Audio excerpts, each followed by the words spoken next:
തന്നൊരു കാര്യമുണ്ട് അല്ലേ? ദൈവം എല്ലാവർക്കും ഈക്വലായിട്ട് കൊടുത്തിട്ടില്ല. ഉണ്ടോ? ഇല്ല. പക്ഷെ ഒന്ന് മാത്രം ഈക്വലായിട്ട് കൊടുത്തിട്ടുണ്ട്. എന്താണത്? ഒരു സാധനമാണ് ദൈവം എന്ത് ചെയ്തിട്ടുള്ളൂ, എല്ലാവർക്കും തുല്യമായിട്ട് വീതിച്ചിട്ടുള്ളൂ. എന്താണെന്ന് പറയാൻ പറ്റുമോ? ഇറ്റ്സ് ടൈം അല്ലേ? ഇപ്പോ നിങ്ങളുടെയൊക്കെ നിങ്ങൾ മലപ്പുറം ടച്ച് അല്ലേ? കോട്ടയ്ക്ക് നമ്മുടെ മെയിൻ നിങ്ങളുടെ ചൊറുക്ക് നോക്കുകയാണെന്നുണ്ടെങ്കിലും അതിലൊരു ഏറ്റക്കുറച്ചിലുണ്ട്. സമ്പത്ത് നോക്കുകയാണെന്നുണ്ടെങ്കിലും അതിലൊരു ഏറ്റക്കുറച്ചിലുണ്ട്. എല്ലാത്തിലും എന്തുണ്ട്?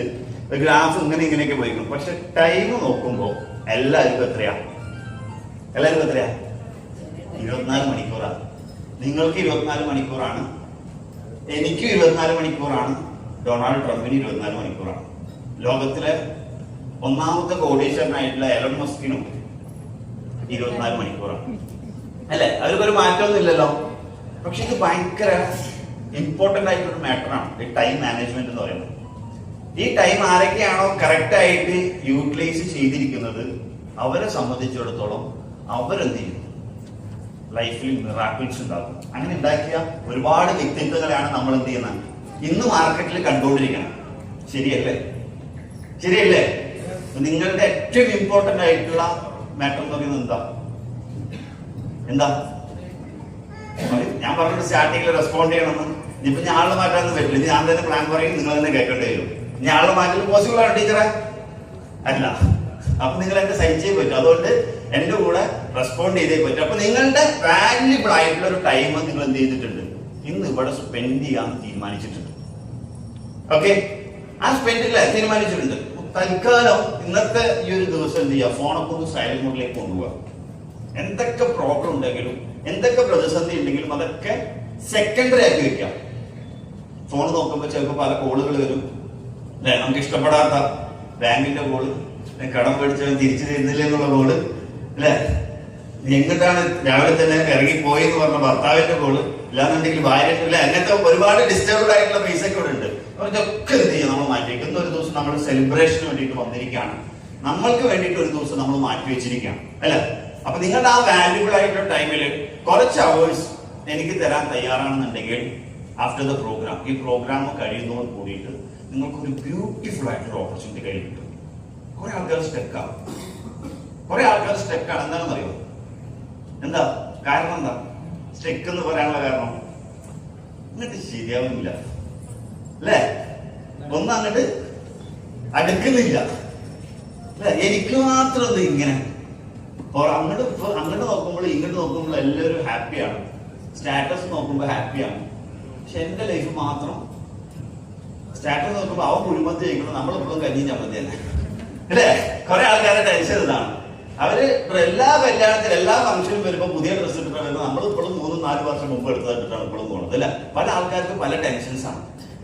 സോ നമ്മളെ സംബന്ധിച്ചിടത്തോളം ഇതൊക്കെ പോസിബിൾ ആണ്, എല്ലാവർക്കും പോസിബിൾ ആണ്. എന്ത് ഈ ഒരു ചേഞ്ച് എന്ന് പറയുന്നത്. പക്ഷെ ആൾക്കാരുടെയൊക്കെ മെയിൻ ആയിട്ടൊരു പ്രോബ്ലം എന്താണെന്ന് വെച്ച് കഴിഞ്ഞാല് ഫിയർ ഓഫ് ചേഞ്ച് ആണ്.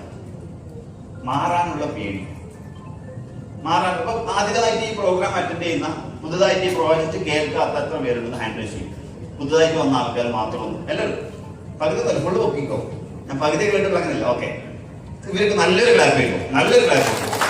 ഒരു പ്രോഗ്രാമിന്റെ ഇമ്പോർട്ടൻസ് ജസ്റ്റ് ഒരു ഹിസ്റ്ററിയുടെ ഭാഗത്തുനിന്ന് കേട്ടതിന്റെ പേരിൽ ഇന്നത്തെ അവരുടെ കുറച്ച് അവേഴ്സും ചെയ്തിട്ടുണ്ട്. ഇതിനു വേണ്ടിയിട്ട് സ്പെൻഡ് ചെയ്യാൻ അവർ തീരുമാനം എടുത്തിട്ടുണ്ട്. ഇവിടെ തന്നെ നിങ്ങൾ സക്സസ് ആയിട്ടുള്ളതാണ്. നിങ്ങളോട് എനിക്കൊരു കാര്യം പറയാനുള്ളത്, ഈ പ്രോഗ്രാം ശ്രദ്ധിച്ചിരിക്കുകയാണെങ്കിൽ അറ്റ്ലീസ്റ്റ് ഒരു 25 മിനിറ്റ്സ് എങ്കിലും നിങ്ങൾ ശ്രദ്ധിച്ചിരിക്കാൻ തയ്യാറാണെങ്കിൽ ഞാൻ പറഞ്ഞതുപോലെ ആ ഗോൾഡൻ ഓപ്പർച്യൂണിറ്റി എനിക്ക് ഷെയർ ചെയ്ത് തരാൻ പറ്റും. ഇന്ന് മുതൽ വാട്ട് നെക്സ്റ്റ്? എനിക്ക് ചാൻസ് ഉണ്ടോ? എനിക്ക് രക്ഷപ്പെടാൻ പറ്റുമോ? എന്റെ കടകളൊക്കെ തീർക്കാൻ പറ്റുമോ? മറ്റുള്ളവർ ജീവിക്കുന്നത് പോലെ ഹാപ്പി ആയിട്ട് എനിക്ക് ജീവിക്കാൻ പറ്റുമോ? ഇതൊക്കെ ക്വസ്റ്റ്യൻ മാർക്കാണ് നമ്മുടെ ലൈഫിൽ അല്ലേ? ഇതിനൊക്കെ ഒരു ആൻസർ നമുക്ക് എന്ത് ചെയ്യും? ഇന്നത്തെ ഈ പ്രോഗ്രാം കഴിയുന്നതോടുകൂടി നമുക്ക് കിട്ടും. ഡെയിലി എന്ത് ചെയ്തിട്ടുണ്ട്? രാവിലെ എണിച്ച് കഴിഞ്ഞാൽ ഇപ്പൊ സുബീക്ക് തുടങ്ങും, അല്ലെങ്കിൽ രാവിലെ അമ്പലത്തിൽ പോയാൽ, അല്ലെങ്കിൽ ഗുരുവാര തുടങ്ങുമ്പോൾ തന്നെ നമ്മൾ എല്ലാവരും ചെയ്യാറുള്ള കാര്യം ദൈവമേ എന്താ പറയാറുള്ളത്? ദൈവമേ ഇങ്ങനെയെങ്കിലും ഒന്ന് രക്ഷപ്പെടുത്തണേ. ഇതല്ല നമ്മൾ ഏറ്റവും കൂടുതൽ പറയാറുള്ളത്. നിങ്ങളെ ഏതെങ്കിലും ദൈവം ശ്രദ്ധിക്കുക, ഏതെങ്കിലും ദൈവം ഈ പ്രാർത്ഥിച്ചത് കേട്ടിട്ട് ദൈവം രാവിലെ എന്ത് ചെയ്യണം? ഇറങ്ങണം. ഇങ്ങനെ ഒരു 10 ലക്ഷം പോക്കറ്റിൽ ഇട്ടിട്ട് അവന് രക്ഷപ്പെടുത്താൻ എന്തുകൊണ്ട് എന്നൊരു 10 ലക്ഷം രൂപ നീ ചോദിച്ചില്ലേ എന്നുകൊണ്ട് ഏതെങ്കിലും ദൈവം കൊടുത്തതായിട്ട് നിങ്ങൾക്ക് അറിയാം? നമ്മൾ കാണുന്ന സ്വപ്നങ്ങളൊക്കെ എങ്ങനത്തെയാ? നമ്മള് ഇങ്ങനെ നടന്നു പോകുമ്പോ റോഡ് സൈഡ് ഒരു സ്യൂട്ട് കേസ് തുറന്നു നോക്കുമ്പോ പൈസ നിങ്ങൾ കണ്ടിട്ടില്ല, ഞാൻ മാത്രമേ കണ്ടിട്ടുള്ളൂ. അപ്പൊ ഓക്കെ, അത് തുറന്നു നോക്കുമ്പോ കാശ് എടുക്കാൻ വേണ്ടിയിട്ട് പോകുമ്പോഴാണ് വിളിക്കുന്നത്. ആ സുബിക്ക് സമയം ഇടാന്ന് വിളിക്കുന്നത്. ആ മൂടും പോയി, എല്ലാം പോയി അല്ലെ? അപ്പൊ ഈ ഒരു രീതിയിൽ ഞാൻ എന്താ കണക്ട് ചെയ്യാൻ ഉദ്ദേശിക്കുന്നത് വെച്ച് കഴിഞ്ഞാൽ, ഒരു ദൈവം എന്ത് ചെയ്യില്ല ഇന്ന് എത്ര കാശ് അല്ലെങ്കിൽ ഇന്ന് എത്ര ഗോൾഡ് അല്ലെങ്കിൽ ഇത്ര സമ്പത്ത് കൊണ്ട് ഒരു ദൈവം തന്നതായിട്ടുള്ള ചരിത്രമില്ല. പക്ഷെ ദൈവം തരുന്നത് ഓപ്പർച്യൂണിറ്റീസ് ആണ്. എന്താ ഓപ്പർച്യൂണിറ്റീസ്? അവസരങ്ങൾ തരും. അവസരങ്ങൾ ആര് കറക്റ്റായിട്ട് യൂട്ടിലൈസ് ചെയ്യുന്നു, ഉപയോഗിക്കുന്നു, അവരെ സംബന്ധിച്ചിടത്തോളം അവര് രക്ഷപ്പെടും. ഞാൻ പറഞ്ഞു മനസ്സിലായോ? ദൈവം അവസരം തരുള്ളൂ. ഇപ്പൊ നിങ്ങൾ പുതുതായിട്ട് വന്ന ഇങ്ങോട്ട് നിങ്ങളെ വിളിച്ചില്ലേ, ക്ഷണിച്ചില്ലേ, നിങ്ങൾ ഇഷ്ടപ്പെട്ടു വന്നതല്ല എനിക്കറിയാം. നിങ്ങള് അത്രയും ആത്മാർത്ഥമായിട്ട് വന്നതല്ലാന്ന് എനിക്കറിയാം. എന്തൊക്കെയായിരുന്നല്ലോ ചിലർക്ക് ഭീഷണിപ്പെടുത്തിനൊക്കെ വന്നിട്ടുണ്ട്. ഫേസ് കാണുമ്പോൾ എനിക്കറിയാം. നീ വന്നിട്ടില്ലെങ്കിൽ എന്റെ ഫോണിൽ നിന്റെ നമ്പർ കട്ട്. ഞാൻ നീയായിട്ട് ഒരു ഇടപാടും ഇല്ല അല്ലെ? ഈ ഒരു രീതിയിലൊക്കെ എന്ത് ചെയ്തിട്ടുണ്ടെന്ന് അറിയാം. വിളിച്ചു വന്നിട്ടുണ്ട്. നീ എന്റെ അടുത്ത് മിണ്ടണ്ടെന്നൊക്കെ പറയും. കേട്ടാലും ക്ഷണം കിട്ടിയ ആൾക്കാർ വിചാരിച്ചിട്ടുണ്ട് ഇനിയിപ്പോ എന്റെ അടുത്ത് മിണ്ടില്ലേ, ഇനിയിപ്പോ ഇപ്പൊ പറഞ്ഞതുപോലെ ചെയ്യോ, പോയി നോക്കാം അല്ലെ? എങ്ങനെയൊക്കെ ചിന്തിച്ചിട്ട് വന്ന ആൾക്കാർ. ഞാനെന്താ പറയാനുള്ള കാരണം എന്നറിയോ? ഇതുപോലെ ഞാനൊരു 3 മാസത്തോളം ഞാൻ ഉടായി പൊളിച്ച് നടന്നിട്ടുണ്ട്.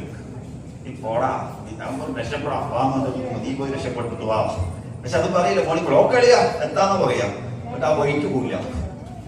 ഞാൻ ഉള്ളിലെന്താ നീ പോയി രക്ഷപ്പെട്ടു. എനിക്ക് റീസൺ ഉണ്ടായിരുന്നു കേട്ടോ. നിങ്ങൾക്കുള്ള റീസൺ തന്നെ. ഇന്നത്തെ ഈ ഒരു കാലഘട്ടത്തിൽ നമ്മള് ഒരാളെ ഇത്തരം പ്രോഗ്രാം ഹാളിലേക്ക് ഇൻവൈറ്റ് ചെയ്യാന്ന് പറഞ്ഞാൽ തന്നെ എന്താ നമ്മുടെ മൈൻഡിൽ വരിക?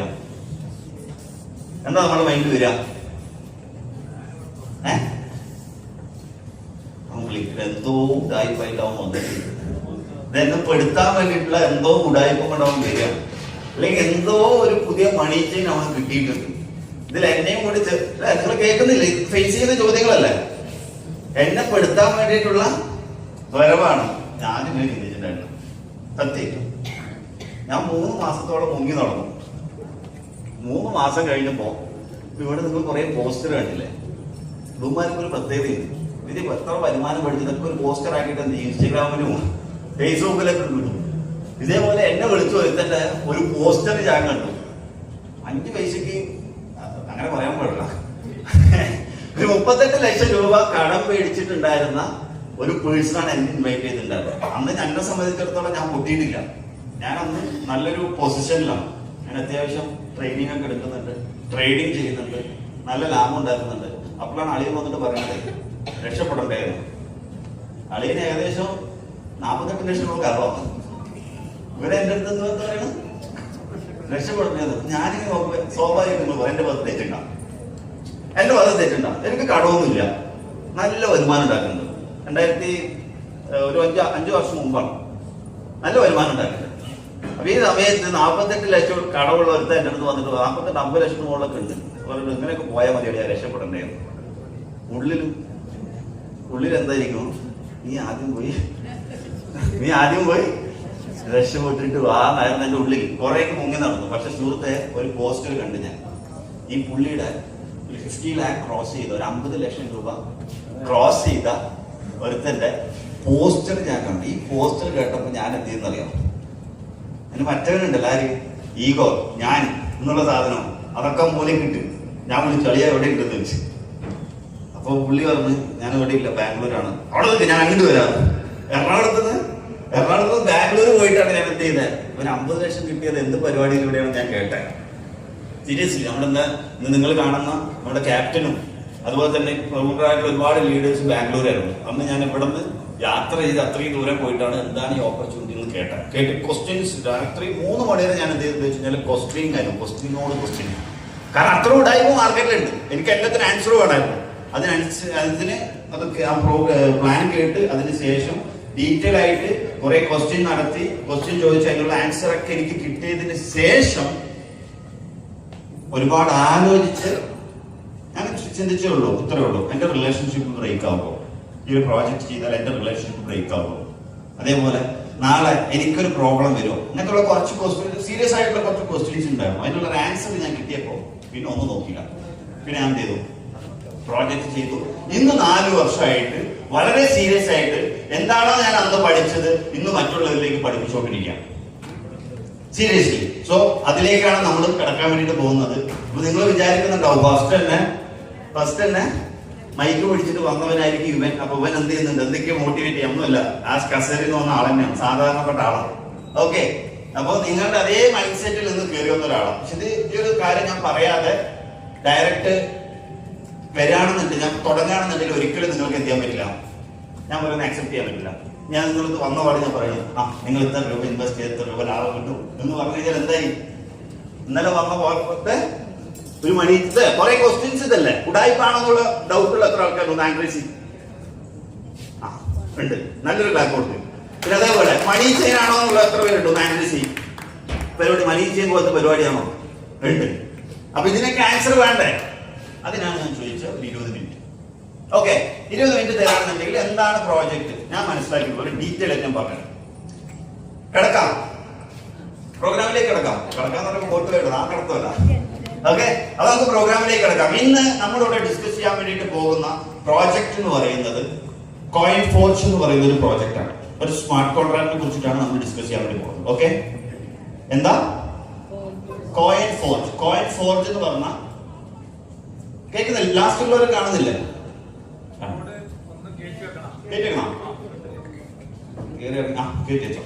കോയിൻ ഫോർജ് എന്ന് പറയുന്ന ഒരു പ്രോജക്റ്റിനെ കുറിച്ചിട്ടാണ് എന്ത് ചെയ്യുന്നത്, നമ്മളിവിടെ ഡിസ്കസ് ചെയ്യുന്നത്. ഈ പ്രോജക്റ്റിലൂടെ, ഈ സ്മാർട്ട് കോൺട്രാക്റ്റിലൂടെ ലക്ഷങ്ങൾ സമ്പാദിച്ച കുറച്ച് വ്യക്തികളുടെ പോസ്റ്ററാണ് ആക്ച്വലി നമ്മുടെ മമ്മൂട്ടിക്ക്, അതേപോലെ തന്നെ നമ്മുടെ സാജിദ് ടീച്ചറും കൂടിയിട്ട് നിങ്ങൾക്ക് എന്ത് ചെയ്താണ് വീഡിയോയിലൂടെയൊക്കെ കാണിച്ചാണ്. അപ്പൊ ഈ കോയിൻ ഫോർജ് എന്നുള്ള പ്രോജക്റ്റ് വഴി ഒരുപാട് സാധാരണപ്പെട്ട വ്യക്തികളുടെ ലൈഫിൽ വലിയ വലിയ മാറ്റങ്ങൾ ഉണ്ടായിട്ടുണ്ട്.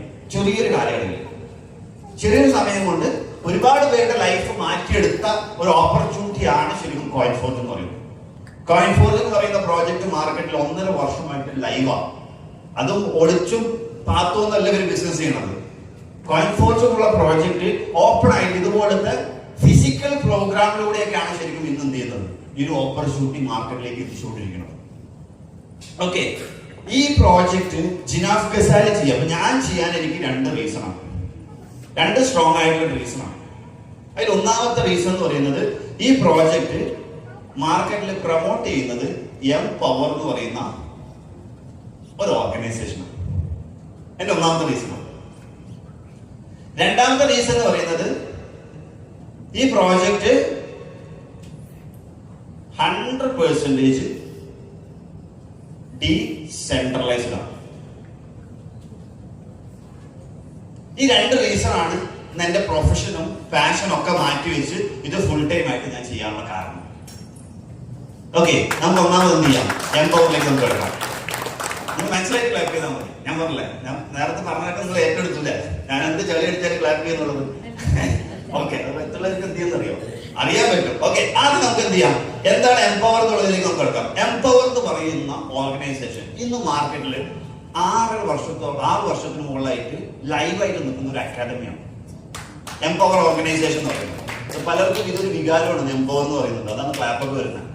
എംപവർ ശരിക്കും ഒരു വ്യക്തിയിൽ നിന്നാണ് ഈ ഒരു ഓർഗനൈസേഷൻ സ്റ്റാർട്ട് ചെയ്യുന്നത്. ഒരു തൃശ്ശൂരിൽ നിന്ന് സ്റ്റാർട്ട് ചെയ്ത ഈ എംപവർ എന്ന് പറയുന്ന ഒരു ഓർഗനൈസേഷൻ ഇന്ന് കേരളത്തിലല്ല, തമിഴ്നാട്ടിലല്ല, കർണാടകയിലല്ല, ഏകദേശം 4ഓളം കൺട്രീസിൽ എക്സ്പാൻഡ് ചെയ്തു. അതാണ് എംപവർ എന്ന് പറയുന്ന ഒരു ഓർഗനൈസേഷൻ. എംപവർ എന്ന് പറയുന്ന ഒരു ഓർഗനൈസേഷന്റെ വിഷൻ എന്താണെന്ന് ചോദിച്ചു കഴിഞ്ഞാൽ, വ്യക്തമായിട്ടുള്ള വിഷനോടെ കൂടിയിട്ടാണ് ശരിക്കും എംപവർ മാർക്കറ്റിൽ പ്രൊമോഷൻ അല്ലെങ്കിൽ ട്രാവൽ ചെയ്തുകൊണ്ടിരിക്കുന്നത്. ഒറ്റ വിഷനുള്ളൂ. ഇന്നത്തെ കാലത്ത് ഒരുപാട് ആൾക്കാർ ചീറ്റ് ചെയ്യപ്പെടുന്നുണ്ട്, ഒരുപാട് ആൾക്കാരുടെ കാശ് പോകുന്നുണ്ട്. എത്ര കാശ് പോയാലും പിന്നെയും ആൾക്കാരെ കൊണ്ടുപോയിട്ട് എന്ത് ചെയ്യുന്നറിയോ, പിന്നെയും പുതിയ ഏതെങ്കിലും കമ്പനി വന്നു കഴിഞ്ഞാൽ അതിൽ കൊണ്ട് ഇൻവെസ്റ്റ് ചെയ്യും. ഞാൻ പറഞ്ഞ മനസ്സിലായ? പുതിയ ഏതെങ്കിലും കമ്പനി വന്നു കഴിഞ്ഞാൽ പിന്നെയും കൊണ്ടുപോയിട്ട് ഇൻവെസ്റ്റ് ചെയ്യും. അപ്പൊ കാശ് പോയ ആൾക്കാരും എന്ത് ചെയ്യും? കൊണ്ടുപോയിട്ട് ഇൻവെസ്റ്റ് ചെയ്യും. എന്തുകൊണ്ടാണ് ഇവരുടെ കാശ് പോകുന്നത്? നിങ്ങൾ ചിന്തിച്ചിട്ടുണ്ടോ? എന്തുകൊണ്ട് ഇവരുടെ കാശ് പോകുന്നത്? ഒരു കമ്പനിയിൽ കാശ് പോയിട്ട് പിന്നെ അടുത്ത കമ്പനി ചൂസ് ചെയ്യാനുള്ള റീസൺ എന്താ? ഞാൻ മനസ്സിലാക്കിയത് ലാക്ക് ഓഫ് അവയർനെസ് ആണ്. ഒരു പ്രോപ്പർ ആയിട്ടുള്ള അവയർനെസ് ഇല്ല. ഏതാണ് കള്ള നാണയം, ഏതാണ് നല്ല നാണയമെന്ന് തിരിച്ചറിയാൻ പറ്റാത്ത ആൾക്കാരാണ് ഒരു കമ്പനിയിൽ കാശ് പോയിട്ട് പിന്നെ അടുത്ത കമ്പനി കൊണ്ടിട്ടുണ്ട്. അല്ലേ? എംപവറിന്റെ വിഷയം ഇത്രയേ ഉള്ളൂ. ഇനി ഒരാളുടെ കാശ് എന്ത് ചെയ്യരുത്? പോകരുത്. 6 വർഷം മുമ്പ് എംപവർ എടുത്ത ഡിസിഷൻ ആണ് ഇനി ഒരാളുടെ കാശ് പോകരുത്. അതിന് എന്തൊക്കെ അവയർനെസ് മാർക്കറ്റിൽ കൊടുക്കാൻ പറ്റുമോ, എന്തൊക്കെ എഡ്യൂക്കേഷൻ മാർക്കറ്റിൽ കൊടുക്കാൻ പറ്റുമോ, അതാണ് എംപവർ ഇന്റർനാഷണൽ കൊടുത്തുകൊണ്ടിരിക്കുന്നത്. ക്ലിയർ ആയോ? പറഞ്ഞു വരുന്നത്, നിങ്ങളുടെ കാശും പോവാതിരിക്കാൻ നിങ്ങൾ എന്ത് ചെയ്താൽ മതി? 2 മേഖലയെ കുറിച്ച് പഠിച്ചാൽ മതി. ഇതാണ് എംപവർ പഠിപ്പിച്ചുകൊണ്ടിരിക്കുന്നത്. റെഡിയാണോ നിങ്ങൾ പഠിക്കാൻ? നിങ്ങളുടെ കാശ് പോകാതിരിക്കാൻ 2 പരിപാടി ഉള്ളൂ മാർക്കറ്റിൽ. അതിനെ കുറിച്ച് വ്യക്തമായിട്ട് നമുക്കൊരു നോളജ് ഉണ്ടെങ്കിൽ നമ്മുടെ കാശിന് പോവില്ല. അറിയേണ്ടതാണ് അല്ലെങ്കിൽ പോവാം. മാർക്കറ്റില് നമ്മളെ സംബന്ധിച്ചിടത്തോളം 2 ടൈപ്പ് പ്രോജക്റ്റ് ഉള്ളൂ. ഒന്ന് സെൻട്രലൈസ്ഡ് പ്ലാറ്റ്ഫോം, പിന്നെ ഒന്ന് ഡീസെൻട്രലൈസ്ഡ് പ്ലാറ്റ്ഫോം. എന്താണ് ഇതെന്ന് മനസ്സിലാക്കി കഴിഞ്ഞാൽ കുറെയൊക്കെ നമ്മുടെ കാശിന് പോവില്ല. സെൻട്രലൈസിലേക്ക് വരാം. സെൻട്രലൈസ് എന്ന് പറയുമ്പോൾ ഒരു കമ്പനി ഉണ്ടാവും, ഒരു മാനേജിംഗ് ഡയറക്ടർ ഉണ്ടാവും, ഒരു അതോറിറ്റി ഉണ്ടാവും. ഇവര് പറയുന്ന രീതിയിലാണ് എന്ത് ചെയ്തു ഇത് ഡ്രൈവ് ആവുക. ഇവര് പറയുന്ന രീതിയിലാണ് ഇത് വർക്ക് ചെയ്യുക. ഇവര് തീരുമാനിക്കും ഇതെന്ന് പൂട്ടണം, എത്ര കാലം കൊണ്ടുപോകണം, എത്ര ലാഭം കൊടുക്കണം. ഇതൊക്കെ ആര് തീരുമാനിക്കും? ഈ അതോറിറ്റി തീരുമാനിക്കും. ഞാൻ ഇങ്ങനെ പറഞ്ഞാൽ നമുക്ക് മനസ്സിലാവും. 1 ലക്ഷം ഇട്ട് കഴിഞ്ഞാൽ 2 ലക്ഷം തരാമെന്ന് പറയുന്ന കമ്പനികളുടെ മാർക്കറ്റിൽ കേട്ടിട്ടുണ്ടാ? ഹലോ, കേട്ടിട്ടുണ്ടാ? ഡെയിലി 1% തരാമെന്ന് പറഞ്ഞ കമ്പനികളുണ്ട്. അഥവാ നിങ്ങൾ 1 ലക്ഷം രൂപ ഇട്ട് കഴിഞ്ഞാൽ ഡെയിലി 1000 രൂപ വെച്ചിട്ട് എന്ത് ചെയ്യും? വന്നുകൊണ്ടേയിരിക്കും. മനസ്സിലായ? പിന്നെ പല ടൈപ്പ് പ്രോഡക്റ്റ് ബേസ്ഡ് കമ്പനികളുണ്ട്. പ്രോഡക്റ്റ്, എല്ലാ പ്രോഡക്റ്റിനും ഞാൻ കുറ്റം പറയില്ല. ചില ടൈപ്പ് ഓഫ് കമ്പനീസ് ഞാൻ ഒരു ചോദ്യം ചോദിക്കാം. 300 രൂപയുടെ പ്രോഡക്റ്റ് 3000 രൂപയ്ക്ക് കൊടുത്താൽ അതിൽ കുഴപ്പമുണ്ടോ? കുഴപ്പമുണ്ടോ? വലിയൊരു പ്രോബ്ലം അല്ലത്. അങ്ങനത്തെ ടൈപ്പ് പ്രോജക്റ്റ് ഉണ്ട് മാർക്കറ്റിൽ. 300 രൂപയുടെ പ്രോഡക്റ്റ് 3000 രൂപ. ചില നല്ല കമ്പനികളുണ്ട് കേട്ടോ, കാലമായിട്ട് വർഷങ്ങളായിട്ട് ന്യൂട്രീഷൻ പ്രോഡക്റ്റ് ഒക്കെ പോലെ വ്യക്തമായിട്ടുള്ള ക്ലാസ്സുകളും അതുപോലെ തന്നെ കുറെ എഡ്യൂക്കേഷൻ കൊടുത്തു പോകുന്നു. അതിനെയല്ല ഞാൻ പറയുന്നത്. മറ്റേ ടൈപ്പ് ഇൻകം മാത്രം ഫോക്കസ് ചെയ്ത് മാർക്കറ്റിൽ പ്രൊമോട്ട് ചെയ്യുന്ന type of product based companies അതുണ്ട് മാർക്കറ്റിൽ. ഇതൊക്കെ എന്താണ്? ഇതൊക്കെ സെൻട്രലൈസ്ഡാണ്. ഇതൊക്കെ പുതുതായിട്ട് വന്ന ആൾക്കാരൊന്ന് ഹാൻഡ് റൈസ് ചെയ്യും. ഒന്നുകൂടി പുതുതായിട്ട് വന്ന ആൾക്കാർ ഒന്നും കൂടി ഹാൻഡ് റൈസ് ചെയ്യും. നിങ്ങൾക്ക് പുതുതായിട്ട് വന്നതാണ് അല്ലേ? ഓക്കെ. ഈ സെൻട്രലൈസ്ഡ് എക്സാമ്പിൾ പറഞ്ഞു. ചേട്ടന്റെ പേരെന്താ? നെഹ്റു. ഞാൻ മറ്റേ ഇപ്പോഴാണ് കേൾക്കുന്നത് അല്ലെ? ഒരാളെ കാണണേ നമ്മുടെ നെഹ്റുവിന് ശേഷം. നെഹ്റു സാർ നല്ലൊരു ബ്ലാക്ക്. നമ്മുടെ നെഹ്റു സാർ നമുക്ക് എക്സാമ്പിൾ എടുക്കാം. നെഹ്റു സാർ എന്ത് ചെയ്തു? ഒരു കമ്പനിയിൽ കൊണ്ടിട്ട് 1 ലക്ഷം രൂപ ഇൻവെസ്റ്റ് ചെയ്തു.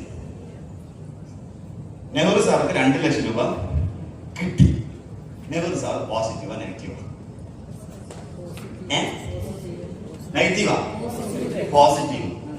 അടുത്ത നെഹ്റു സാറിന്റെ മൂവ് എന്തായിരിക്കും? 2 ലക്ഷം കൊണ്ടിട്ടുണ്ടല്ലേ? അല്ല, നിങ്ങൾക്ക് തെറ്റി. 5 ലക്ഷം കൊണ്ടിട്ടു. നേരെ പോയിട്ട് വൈഫിൽ പോയി കൺവിൻസ് ചെയ്താണ്ട് 1 ലക്ഷം കിട്ടും. 2 ലക്ഷം കിട്ടി. ഇനി 5 ഇട്ട് എത്ര കിട്ടും? 10 കിട്ടും. അപ്പൊ തന്നെ ഭാര്യ എന്ത് ചെയ്തു? 4 രൂപ കൊണ്ടേ പണയം വെക്കേ. എന്തും കൊണ്ട് വന്നാ മതി? 10 ലക്ഷം കൊണ്ട് വന്നാ മതി. നെഹ്റു സാർ കൊണ്ടുപോയിട്ട് 10 ലക്ഷം കിട്ടും. അല്ല, 5 ലക്ഷം കിട്ടും. കഴിഞ്ഞോ? ഇല്ല. കിട്ടിയവൻ പറഞ്ഞ കിട്ടാത്തവൻ കേൾക്കും. അതാണ് നമ്മുടെ ഇന്നത്തെ നാട്. കുറെ ആൾക്കാരെ കുറിച്ച് ജോയിൻ ചെയ്യും ഇല്ലേ? ഈ സമയത്താണ് കമ്പനി പൊട്ടുക. കമ്പനി പൊട്ടുമ്പോ ആരെങ്കിലും നെഹ്റു സാറിന്റെ കമ്പനിയിൽ പോയിട്ട് പൈസ ചോദിക്കോ? ആർക്ക് തോന്നിട്ട് കാശ് ചോദിക്കുക? ആരുടെ അടുത്ത്? നെഹ്റു സാറിനെ സംബന്ധിച്ചിടത്തോളം 2 ദിവസം. ഒന്നാമത്തെ ദിവസം എന്താ? കാര്യം പോയി. നിങ്ങളുടെ ഭാഷയിൽ പറഞ്ഞ ഫിനാൻഷ്യൽ ലോസ്. രണ്ടാമത് റിലേഷൻഷിപ്പ് കൂടി ലോസ് ആവും. പിന്നെ നെഹ്റു സാറ് പോയിട്ട് കടഞ്ഞു വെച്ചാൽ കൂടി പിന്നെ ആരാളെത്തിയില്ല ഹൃദയ ഡൈവിന് വേണ്ടിയിട്ടായിരിക്കും. ഇപ്പൊ ഏതിൽ പോയി ഞാൻ പറഞ്ഞു മനസ്സിലായ ഞാൻ നിങ്ങൾ തിരിക്കുമെന്ന് വേണ്ട. നെഹ്റു സാർ പെട്ടില്ലേ പുറത്ത് ആൾക്കാർ ചിന്തിക്കുന്നുണ്ട്. ഞാൻ നിങ്ങൾ ഓരോരുത്തരായിട്ട് എന്ത് ചെയ്താൽ മതി. എല്ലാവരുടെ പേര് ഇത് തലമില്ലാത്തതുകൊണ്ട് ഞാൻ നെഹ്റു സാർ എന്ന് പറഞ്ഞൊരു എക്സാമ്പിൾ എടുത്താണ്. ഓക്കെ, ഇതാണ് ശരിക്കും എന്ത് സെൻട്രലൈസ്ഡ്. ഏത് സെൻട്രലൈസ്ഡ് പ്ലാറ്റ്ഫോം ആണെന്നുണ്ടെങ്കിലും അതിനൊരു എൻഡ് ഉണ്ട്. ഇവരൊക്കെ പറയുന്നത് എന്താ വെച്ച് കഴിഞ്ഞാല് ട്രേഡ് ചെയ്ത് ലാഭം തരാന്നൊക്കെയാണ്. എങ്ങനെ ലാഭം തരാന്ന്?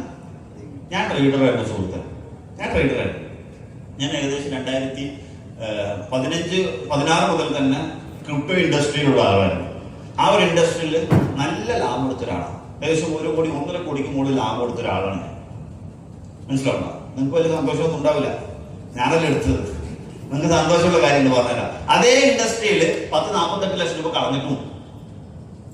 ഞാൻ പറഞ്ഞ മനസ്സിലായ എന്തുകൊണ്ട് പറഞ്ഞു വെച്ച് കഴിഞ്ഞാല് ട്രേഡിംഗ് ആണെങ്കിലും കച്ചവടം ആണെങ്കിലും ബിസിനസ് ആണെങ്കിലും ലാഭമുണ്ട് നഷ്ടമുണ്ട്. പക്ഷെ ഇവര് പറയുന്നത് എന്താ? ലാഭം മാത്രം തരാന്ന്. എങ്ങനെ പോസിബിൾ അത്? കച്ചവടം നഷ്ടത്തിലാണെങ്കിലും ട്രേഡിംഗ് താഴത്തേക്ക് പോയാലും അവർ പറയുന്നത് ലാഭം മാത്രം തരാമെന്ന് പറയാം. സുഹൃത്തുക്കളെ, ഇങ്ങനെയുള്ള കാര്യങ്ങൾ നിങ്ങൾ ശ്രദ്ധിക്കണം. ഇങ്ങനെയുള്ള മോഹന വാഗ്ദാനങ്ങൾ കൊണ്ട് നിങ്ങളുടെ കയ്യിലേക്ക് നിങ്ങളുടെ ഏതെങ്കിലും കമ്പനി നിങ്ങളുടെ അടുത്ത് വരുന്നുണ്ടെന്നുണ്ടെങ്കിൽ നിങ്ങൾ പേടിക്കണം. അത് സെൻട്രലൈസ്ഡ് ആണോ എന്ന് നോക്കണം. ഓക്കെ, ഇനി രണ്ടാമതൊരു പ്രോജക്റ്റ് ഉണ്ട്. എന്താ? ഡീസെൻട്രലൈസ്ഡ്. എന്താണ് ഡീസെൻട്രലൈസ്ഡ് എന്ന് വെച്ച് കഴിഞ്ഞാൽ ഇവിടെ കമ്പനി ഇല്ല, ഓണമില്ല, MD ഇല്ല, ഒന്നുമില്ല. അടിപൊളിയില്ല. ഇതൊക്കെ ഉണ്ടായിട്ട് ആൾക്കാർ എന്ത് ചെയ്ത് പറ്റിക്കപ്പെടുന്നു. അപ്പൊ ഇതൊന്നും ഇല്ലാതെ എങ്ങനെ വിശ്വസിക്കും? നല്ലൊരു ക്വസ്റ്റ്യൻ ആണ് നിങ്ങളുടെ ഭാഗത്തു നിന്നുള്ള. ഇതെങ്ങനെയാണ് ഡ്രൈവ് ചെയ്യണമെന്ന് ചോദിച്ചു കഴിഞ്ഞാല് ഇവിടെ ടെക്നോളജീനെ റിലേറ്റ് ചെയ്തിട്ടാണ് എന്ത് ചെയ്യുന്നത്? ഡീസെൻട്രലൈസ്ഡ് പ്ലാറ്റ്ഫോമുകൾ റൺ ചെയ്യുന്നത്. മനസ്സിലാവണ്ട? എന്തിന് റിലേറ്റ് ചെയ്തിട്ട്? ടെക്നോളജീനെ അല്ലേ? അപ്പൊ ഇവിടെ നമ്മളെ സംബന്ധിച്ചിടത്തോളം നമ്മൾ ഡിസ്കസ് ചെയ്യാൻ വേണ്ടി പോകുന്ന പ്രോജക്റ്റ് എന്താ 100% ഡീസെൻട്രലൈസ്ഡ് ആണ്. നിങ്ങൾ ഇന്നലെ വരെ കേട്ട ഇതെല്ലാം മനസ്സിലായോ? ഇത് ശരിക്കും പറഞ്ഞു കഴിഞ്ഞാൽ കോയിൻ ഫോർജ് എന്ന് പറയുന്ന സ്മാർട്ട് കോൺട്രാക്ട് 100% ഡീസെൻട്രലൈസ് ചെയ്ത മാർക്കറ്റിലെ ഏറ്റവും ലേറ്റസ്റ്റ് ടെക്നോളജി റൺ ചെയ്യുന്ന ഒരു പ്രോജക്റ്റാണ്. ഇതാണ് നമ്മുടെ ട്രസ്റ്റ്. ആൾക്കാരുടെ പേടി എന്താണെന്ന് വെച്ച് കഴിഞ്ഞാൽ ഇപ്പൊ ഞാൻ കാസർഗോഡ് മുതൽ തിരുവനന്തപുരം വരെയല്ല, തമിഴ്നാട്ടിൽ എല്ലാവരുടെയും പോയിട്ട് പ്രോഗ്രാം എടുക്കാറുണ്ട്. അവിടുന്ന് വരുന്ന ലാസ്റ്റ് ചോദ്യം എന്താണെന്ന് അറിയാം? ലാസ്റ്റ് നമ്മൾ മോട്ടിവേറ്റ് ഒക്കെ ചെയ്തിട്ട് ഇത്ര ലക്ഷം ഇത്ര ലാഭം എന്ന് പറഞ്ഞിട്ട് പോകും. ലാസ്റ്റ് വരുന്ന ചോദ്യമാണ്, സാറേ ഇത് എപ്പോഴാ കൂട്ടുക? സീരിയസ്ലി അല്ലേ? എന്തുകൊണ്ടാണ് ചോദിക്കണ ചോദ്യം? എന്തുകൊണ്ടാണ് ചോദിക്കണേ? നിങ്ങൾ പറയും ഇന്നലെ വരെ വന്ന എല്ലാ പ്രോജക്റ്റും നിർത്തിയിട്ടുണ്ട്, പൂട്ടിയിട്ടുണ്ട്, അതുകൊണ്ടാണ്. പക്ഷേ ഇവിടെ 100% ഡീസെൻട്രലൈസ്ഡ് ആയിട്ടുള്ള ബ്ലോക്ക് ചെയിൻ എന്ന് പറയുന്ന ടെക്നോളജിയിൽ റൺ ചെയ്യുന്ന സ്മാർട്ട് കോൺട്രാക്ടിനെ സംബന്ധിച്ചിടത്തോളം ഇതിനൊരു എൻഡ് ഇല്ല. ഇന്റർനെറ്റ് എത്ര കാലം ഉണ്ടോ അത്രയും കാലം ഏത് റണ്ണാവും? ഈ സ്മാർട്ട് കോൺട്രാക്ട് റണ്ണാവും. അതാണ് ഇവരുടെ ട്രസ്റ്റ്. ഇത് പൂട്ടില്ല. നാളെ പൂട്ടുക എന്ന് പറയുമ്പോഴല്ലോ ഒരാൾക്ക് പോയിട്ട് പറയാൻ പേടി. കമ്പനി പൂട്ടിക്കാൻ എന്റെ വീട്ടിൽ ആള് വരുന്നുള്ളത്. ഇതിനൊരു എൻഡ് ഇല്ല. കാരണം എന്താണെന്നറിയോ? ഇവിടെ ഉപയോഗിക്കുന്ന ടെക്നോളജി എന്ന് പറയുന്നത് അത്രയും അഡ്വാൻസ്ഡ് ആയിട്ടുള്ള ടെക്നോളജിയാണ് ഇവിടെ ഉപയോഗിക്കുന്നത്. Block chain. നിങ്ങൾ എന്ത് ചെയ്യണം? ഞാൻ പറഞ്ഞ് വിശ്വസിക്കരുത്. നേരെ ഗൂഗിളിൽ പോകണം, അല്ലെങ്കിൽ ChatGPT ഉണ്ട്, അല്ലെങ്കിൽ ജെമിനി ഉണ്ട്, അല്ലെ? ഒരുപാട് AI ടൂൾസുകൾ അവൈലബിൾ ആണ്. അവരെ കൊണ്ട് പോയി ചോദിക്കണം, what is block chain technology? ഇന്ന് ബ്ലോക്ക് ചെയിൻ എന്ന് പറഞ്ഞ ടെക്നോളജി സംബന്ധിച്ചിടത്തോളം ഇന്ന് മാർക്കറ്റിൽ ഒരുപാട് തരത്തിൽ നോക്കുകയാണെന്നുണ്ടെങ്കിൽ ഇത് അപ്ലൈ ചെയ്ത് കഴിഞ്ഞു. പല ഗവൺമെന്റും ഇന്ന് ഈ ബ്ലോക്ക് ചെയിൻ ടെക്നോളജി ഉപയോഗിച്ചിട്ട് അവരുടെ എല്ലാ ഭാഗങ്ങളും സെക്യൂർ ചെയ്തുകൊണ്ടിരിക്കുകയാണ്. സീരിയസ്ലി ഈ ബ്ലോക്ക് ചെയിൻ ടെക്നോളജിയുടെ പ്രത്യേകത എന്താണെന്ന് വെച്ച് കഴിഞ്ഞാൽ ഇത് ഹാക്ക് ചെയ്യാൻ പറ്റില്ല. എങ്ങനെ? ഇത് ഹാക്ക് ചെയ്യാൻ പറ്റില്ല. ഇതാണ് ഇതിന്റെ ട്രസ്റ്റ്. ഞാൻ പറഞ്ഞു മനസ്സിലായോ? നിങ്ങളുടെ ഡാറ്റ 100% സേഫ് ആയിരിക്കും, 100% സെക്യൂർഡ് ആയിരിക്കും, 100% ട്രാൻസ്പെറന്റ് ആയിരിക്കും. അതുകൊണ്ട് ഇവിടെ ഒരു ഉടായ്പും നടക്കില്ല. ഇതാണ് നമ്മളുടെ ട്രസ്റ്റ്. സോ ഇന്ന് മാർക്കറ്റിൽ ഞാൻ ഒരു കാര്യം കൂടി പറഞ്ഞുതരാം. ഇതെന്താണെന്നൊക്കെ ജസ്റ്റ് അടുത്ത സെഷൻ എന്ത് ചെയ്യും ഡീറ്റെയിൽ ആയിട്ട് നമ്മുടെ അസീമൊക്കെ പറഞ്ഞുതരും. അതുകൊണ്ട് ഞാൻ അതിന്റെ ഉള്ളിലേക്കൊന്നും ഞാൻ കിടക്കുന്നില്ല. എന്താണ് ബ്ലോക്ക് ചെയിൻ, എന്താണ് സ്മാർട്ട് കോൺട്രാക്ട് ഒക്കെ അതിന്റെ ഉള്ളിലേക്ക് കയറി പറഞ്ഞുതരും. ഓക്കെ. പിന്നെ നമ്മളെ സംബന്ധിച്ചിടത്തോളം ഇന്ന് ബ്ലോക്ക് ചെയിൻ കണക്ട് ചെയ്തിട്ടുള്ള ഒരു എക്സാമ്പിൾ ഞാൻ പറഞ്ഞുതരാം. എക്സാമ്പിൾ മാത്രം. ഇന്നിപ്പോ പല ഗവൺമെന്റ് ഇപ്പൊ 2020 മുതൽ തന്നെ നമ്മുടെ തമിഴ്നാട് ഗവൺമെന്റ് ഇതിനെക്കുറിച്ച് റിസർച്ച് നടത്തി കഴിഞ്ഞു. തമിഴ്നാട് ബ്ലോക്ക് ചെയിൻ പോളിസി എന്ന് പറഞ്ഞാൽ 2020 എന്ത് ചെയ്തിട്ടുണ്ട്, ഇതിനെക്കുറിച്ചൊരു മോണിറ്ററിംഗ് മെക്കാനിസം കൊണ്ടുവന്ന് ഇന്ന് അവരുടെ 90% കാര്യങ്ങൾ നടക്കുന്നത് ഡീസെൻട്രലൈസ്ഡ് ആക്കിയിട്ടാണ്. ഞാൻ പറഞ്ഞു മനസ്സിലായോ? ഒരു ഇടനിലക്കാരനില്ലാന്ന്, ഒരു മിഡിൽ മാൻ ഇല്ലാന്ന്, ഒരു ബ്രോക്കർ ഇല്ലാന്ന്, അതുകൊണ്ട് അവിടെ ഉടായ്പില്ല. ഇന്ന് ശരിക്കും നോക്കുകയാണെന്നുണ്ടെങ്കിൽ അഗ്രികൾച്ചർ ഡിപ്പാർട്ട്മെന്റ് ഇപ്പൊ UP-യിലേക്ക് നോക്കുകയാണെന്നുണ്ടെങ്കിൽ അവിടുത്തെ അഗ്രികൾച്ചർ ഡിപ്പാർട്ട്മെന്റ് ഫുള്ള് റൺ ചെയ്യുന്നത് ബ്ലോക്ക് ചെയിനിലാണ്. ക്ലിയർ ആയോ? അത്രയും കേരളത്തിൽ നോക്കുകയാണെന്നുണ്ടെങ്കിൽ കേരള ബ്ലോക്ക് ചെയിൻ അക്കാദമി എന്ന് പറഞ്ഞിട്ട് സർട്ടിഫൈഡ് കോഴ്സുകളൊന്നും കേരളത്തിൽ അവൈലബിൾ ആണ്. നിങ്ങൾക്കും എടുക്കാം ആ കോഴ്സുകൾ. അത്രയും എന്ത് ചെയ്തിട്ടുണ്ട്, ഈ ബ്ലോക്ക് ചെയിൻ എന്ന് പറഞ്ഞ ടെക്നോളജി മാർക്കറ്റിൽ ഇൻഫ്ലുവൻസ് ചെയ്തിട്ടുണ്ട്. ഞാൻ പറഞ്ഞു മനസ്സിലായോ? അപ്പൊ ഈ ടെക്നോളജിയിൽ റൺ ചെയ്യുന്ന ഒരു പ്രോജക്റ്റ് ആണ് കോയിൻഫോർ എന്ന് പറയുന്നത്. പിന്നെ എംപവറിന്റെ അടുത്തൊരു ഗുണം കൂടി ഞാൻ പറഞ്ഞുതരാം, നിങ്ങളൊക്കെ നെട്ടും. എന്താണെന്ന് വെച്ച് കഴിഞ്ഞാൽ 6 വർഷമായിട്ട് എംപവർ മാർക്കറ്റ് ഉണ്ട്. എംപവർ ഇതുവരെ എടുത്ത ഒരു പ്രോജക്റ്റ് പോലും സ്റ്റോപ്പ് ചെയ്തിട്ടില്ല. അതിനർത്ഥം സ്റ്റോപ്പ് ചെയ്യുന്ന ഒരു പ്രോജക്റ്റും എംപവർ അസോസിയേറ്റ് ചെയ്യില്ല. ഞാൻ പറഞ്ഞു മനസ്സിലായോ? അത്രയും ടെക്നോളജി റിലേറ്റഡ് ആയിട്ട് നോക്കുകയാണെന്നുണ്ടെങ്കിൽ അത്രയും കണക്റ്റഡ് ആണ് എംപവർ എന്ന് പറയുന്ന ഒരു ഫാമിലി. ഇന്ന് നിങ്ങൾ മാർക്കറ്റിൽ നോക്കിക്കഴിഞ്ഞാൽ പല കൊമ്പത്തെ ലീഡേഴ്സിനും കാണാൻ പറ്റും. പക്ഷെ അവരൊക്കെ ഏതിലാണ് ഡോക്ടറേറ്റ് എടുത്തിരിക്കുന്നത് അറിയോ? ഇതിലാ. ഏതില്? സെൻട്രലൈസിൽ. നാളെ പൊട്ടിപ്പോകുന്ന കമ്പനികളിൽ പല കമ്പനികളിലും ടോപ്പിലുള്ള ലീഡേഴ്സ് നിങ്ങൾക്ക് നോക്കി കാണാൻ പറ്റും. പക്ഷെ എംപവറിനെ സംബന്ധിച്ചിടത്തോളം 6 വർഷത്തിന് മുകളിലായിട്ടുള്ള ചൈത്ര യാത്രകളുടെ കഥകൾ പറയാനുണ്ട്. എന്താണെന്ന് വെച്ച് കഴിഞ്ഞാൽ ഈ 6 വർഷമായിട്ട് മാർക്കറ്റിൽ എംപവർ കൊടുത്തുകൊണ്ടിരിക്കുന്നത് പ്രോപ്പർ ആയിട്ടുള്ള നോളജ് ആണ്, പ്രോപ്പർ ആയിട്ടുള്ള ഒരു അവയർനെസ് ആണ്. ആർക്കൊക്കെ ലാക്ക് ഓഫ് നോളജ് ഉണ്ട് അവർക്ക് എന്താണ് ഉടായ്പ്, ഇതിൽ ചെയ്താൽ എന്താണ് ബ്ലോക്ക് ചെയിൻ, എന്താണ് സ്മാർട്ട് കോൺട്രാക്ട്, ഇതിന്റെ വർക്കിംഗ് എങ്ങനെയാണ്, ഇത് പൊട്ടില്ല എന്ന് പറയുന്നത് എന്തുകൊണ്ടാണ്, ഇതൊക്കെ എന്ത് ചെയ്യുന്നുണ്ട്, നമ്മൾ പഠിപ്പിച്ചു കൊടുക്കുന്നുണ്ട്. ക്ലിയർ ആയോ? ഓക്കെ, ഞാൻ അധികം അതിലേക്ക് കിടക്കുന്നില്ല. ഒരു കാര്യം കൂടി ഞാൻ പറഞ്ഞുതരാം. നമുക്ക് എല്ലാവർക്കും ആഗ്രഹമാണ്. എന്ത് ഒരാഗ്രഹം ഉണ്ടല്ലേ? ബിസിനസ് ചെയ്യണമെന്ന് ആഗ്രഹിക്കുന്നില്ല. എന്നെ സംബന്ധിച്ചിടത്തോളം ചെറുപ്പം മുതൽ തന്നെ എനിക്ക് വലിയൊരു ഡ്രീം ആയിരുന്നു. എന്ത് ചെയ്യണം? ബിസിനസ് ചെയ്യണം. നിങ്ങൾക്ക് ഉണ്ടാ? അങ്ങനെയാണോ? ഉണ്ടാ? എന്തുകൊണ്ടാണ് നിങ്ങൾ ബിസിനസ് ചെയ്യാൻ ആഗ്രഹിക്കണം? പറയും, എനിക്ക് സമീപിക്കാം. 10 മിനിറ്റ് കൂടി ഉള്ള എനിക്ക്. എന്തുകൊണ്ടാണ് നമ്മൾ ബിസിനസ് ചെയ്യാൻ ആഗ്രഹിക്കുന്നത്, ഇഷ്ടപ്പെടുന്നത്? പണം അല്ലെ? ഇന്നത്തെ കാലത്ത് നമ്മൾ നോക്കുകയാണെങ്കിൽ ബിസിനസ് ചെയ്യുന്ന ആൾക്കാരൊക്കെ എന്ത് ചെയ്യുന്നുണ്ട്? അവർ ആഗ്രഹിച്ച രീതിയിൽ ജീവിക്കുന്നുണ്ട്. ഇതല്ല റീസൺ. ബിസിനസ് ചെയ്യുന്ന ആൾക്കാരൊക്കെ അവർ ആഗ്രഹിച്ച പോലെ ജീവിക്കുന്നുണ്ട്. സോ നമ്മളെല്ലാവരും പഠിച്ചു വെച്ച എല്ലാവരും കൂടി നമ്മളെ പഠിപ്പിച്ചൊരു മാറ്ററും കൂടിയുണ്ട്. ബിസിനസ് ചെയ്യണമെങ്കിൽ എന്ത് വേണം? നിങ്ങൾ ഭാഷ പറഞ്ഞ കായ് വേണം. കാശ് ഉണ്ടെങ്കിലാണ് ബിസിനസ് ചെയ്യാൻ പറ്റുള്ളൂ എന്ന് ആരൊക്കെയോ നമ്മളെ പഠിപ്പിച്ചു വെച്ചിട്ടുണ്ട്, അല്ലേ? അതല്ലേ സത്യം? കാശില്ലാണ്ട് ബിസിനസ് ഇറങ്ങാൻ പറ്റുമോ? നിങ്ങൾ എന്തൊക്കെ വേണം ബിസിനസ് ചെയ്യണമെങ്കിൽ? പൈസ വേണം. പിന്നെന്തൊക്കെ വേണം? പൈസ മാത്രം മതിയാ? ഞാൻ പറയുന്ന സുഹൃത്തെ, ഞാൻ മനസ്സിലാക്കിയ ഒരു മാർക്കറ്റ് എന്താണെന്ന് വെച്ച് കഴിഞ്ഞാൽ ഇന്നത്തെ കാലത്ത് കാശ് മാത്രം പോരാ. ഞാൻ ഒരുപാട് റിസർച്ച് നടത്തിയതിനു ശേഷം ഞാൻ പറയണം, ഇന്നത്തെ കാലത്ത് കുറച്ച് കാശ് മാത്രം കയ്യിലുണ്ടെങ്കിൽ എന്ത് ചെയ്യാൻ പറ്റില്ല. പുറകിലുള്ളവർക്ക് കേൾക്കല് കുറവുണ്ടോ? അല്ലേ? ഓക്കെ, നമ്മളുണ്ട് ഇങ്ങനെ കാണിക്കുന്നുണ്ട്. ഞാൻ വിചാരിച്ചു കുറച്ചും കൂടി പൊക്കി എടുക്കി, കുറച്ച് ഇങ്ങനെ ഞങ്ങളുടെ നാട്ടിലൊക്കെ മൈക്ക് പൊക്കി എന്ന് പറയുന്നത് ഞാൻ കേൾക്കുന്നില്ല. ഓക്കെ, അപ്പൊ ഓക്കെ, എവിടെ പറഞ്ഞു നിർത്തി? എവിടെ പറഞ്ഞു നിർത്തി? എനിക്ക് ഓർമ്മയുണ്ട്, നിങ്ങൾക്ക് ഓർമ്മയുണ്ടോ നോക്കാൻ വേണ്ടിട്ടായിരുന്നു. ഓക്കെ, അപ്പൊ ബിസിനസ് ചെയ്യണമെങ്കിൽ എന്ത് വേണം? പൈസ വേണം, അല്ലെ? ഇന്നത്തെ കാലത്ത് പണ്ടത്തെ ഒരു സ്ട്രാറ്റജി ആയിരുന്നു അത്. എന്ത്? ബിസിനസ് ചെയ്യണമെങ്കിൽ ക്യാപിറ്റൽ വേണം. പക്ഷെ സുഹൃത്തെ, കാലഘട്ടം ഒരുപാട് ചേഞ്ച് ആയിട്ടുണ്ട്. ഇന്ന് മാർക്കറ്റിൽ ബിസിനസ് ചെയ്യണമെങ്കിൽ കുറെ കാശ് മാത്രം ഉണ്ടായതുകൊണ്ട് കാര്യമില്ല. ക്യാപിറ്റൽ കൺവേർട്ട് കോൺടാക്ട് എന്നുള്ള രീതിയിൽ എന്ത് മാറിയിട്ടുണ്ട്? ബിസിനസ് മാറിയിട്ടുണ്ട്. ഇന്ന് എന്ത് നോക്കിയിട്ട് കാര്യമില്ല, കാശ് മാത്രം കയ്യിലുണ്ടെന്ന് പറഞ്ഞിട്ട് നിങ്ങൾ ഇറങ്ങി തിരിക്കാൻ നോക്കിക്കഴിഞ്ഞാൽ, ട്രെൻഡിനനുസരിച്ച് നിങ്ങൾക്ക് ബിസിനസ് ചെയ്യാൻ പറ്റാതിരുന്നു കഴിഞ്ഞാൽ 100% നിങ്ങൾ ഫേസ് ചെയ്യാൻ വേണ്ടിയിട്ട് പോകുന്നത് എന്താണ്? ലോസ് ആണ്. എന്താ? ലോസ് ആണ്. ഇന്ന് ഒരുപാട് പേര് എക്സാമ്പിൾ പറഞ്ഞോ. നമ്മള് ഒരുപാട് പ്രവാസികളെ കണ്ടിട്ടില്ല. നിങ്ങളുടെ നാട്ടിലൊക്കെ മലപ്പുറം, കോഴിക്കോട് ഈ ഒരു ഏരിയയൊക്കെ നമ്മൾ നോക്കുകയാണെങ്കിൽ ഒരുപാട് കൂടുതൽ പ്രവാസികളാണ്. ഈ പാവങ്ങൾ എന്ത് ചെയ്യുന്ന വെച്ച് കഴിഞ്ഞാല് നാടും വീടൊക്കെ വിട്ടിട്ട് ഗൾഫിലേക്ക് പോകും. ആൾ വീടൊക്കെ വിട്ട് ഭാര്യയില്ല, മക്കളും ഇല്ല, കുട്ടികളും ഇല്ല, സോറി എല്ലാവരും മാറ്റി വെച്ചിട്ട് എന്ത് ചെയ്യും? ഗൾഫിലേക്ക് പോകും. എന്തിനെന്നറിയോ? പ്രവാസ ലോകത്തേക്ക്. അവിടുത്തെ ചൂടും തണുപ്പൊന്നും ഇഷ്ടപ്പെട്ടിട്ടൊന്നുമല്ല. എന്തിനാ പോണത്? കുറച്ച് നാൾ എങ്ങനെയെങ്കിലും ഒന്ന് കടിച്ചു പിടിച്ച് നിൽക്കണം. എന്നിട്ട് കുറച്ച് കാശ് ഉണ്ടാക്കിയിട്ട് എന്ത് ചെയ്യണം? തിരിച്ചു വരണം. തിരിച്ചു വന്നിട്ട് എന്തെങ്കിലും ഒരു കച്ചവടം തുടങ്ങിയിട്ട് നാട്ടിൽ എന്ത് ചെയ്യണം? ഉള്ള സമയം സ്പെൻഡ്. ഈ ഒരു മൈൻഡോട് കൂടിയിട്ടാണ് 3 വർഷം മുമ്പ് പുള്ളി പോയത്. 3 വർഷം മുമ്പ് പോയി 1 വർഷം കഴിഞ്ഞപ്പോൾ നാട്ടിൽ വരുന്നില്ലെങ്കിൽ ഇല്ല, 1 വർഷം കൂടെ പിടിച്ചിരിക്കുകയാണ്. അങ്ങനെ 3-4 വർഷം പിടിച്ചു നിർത്തുമ്പോൾ കാശും കൊണ്ട് നാട്ടിലേക്ക് വരും. നാട്ടിലേക്ക് വന്നിട്ട് അന്ന് പോകുമ്പോൾ മൂപ്പരാളുടെ മൈൻഡുണ്ടായിരുന്നു ഒരു ഹോട്ടൽ തുടങ്ങാമെന്നുള്ളത്. അങ്ങനെ വന്നിട്ട് ഒരു ഹോട്ടൽ തുടങ്ങും.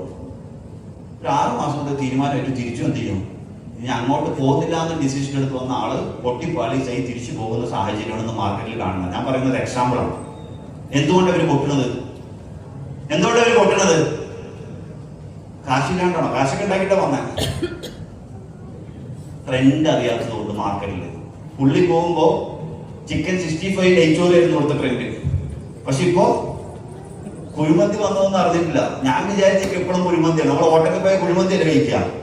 ഞാൻ ഈ ഇടയ്ക്ക് റഫീന്റെ വണ്ടി ഒന്ന് ബ്രേക്ക് ഡൗൺ ആയി ഇവിടെ കോട്ടക്കിൽ വെച്ചിട്ട്. അപ്പൊ റഫീഖ് എന്നെ സപ്പോർട്ട് ചെയ്യാൻ വേണ്ടി വന്നു. അപ്പൊ അതിന് ഭക്ഷണം കഴിച്ചിട്ടാന്ന് പറഞ്ഞപ്പോ ഞാൻ ഭക്ഷണം കഴിച്ചിട്ട് വരാന്ന് പറഞ്ഞു. നേരെ പോയി കഴിഞ്ഞാൽ നമ്മൾ എന്ത് സാധാരണ ഓർഡർ ചെയ്യാ അല്ലേ? നമ്മുടെ ഫേവറേറ്റ് ഫുഡായിട്ട് കുഴിമന്തി. ഞാൻ ഓർഡർ ചെയ്യുമ്പോൾ ഓർഡർ ചെയ്യാൻ പറ്റേ പുതിയ സാധനം ഇറങ്ങിയിട്ടുണ്ട്.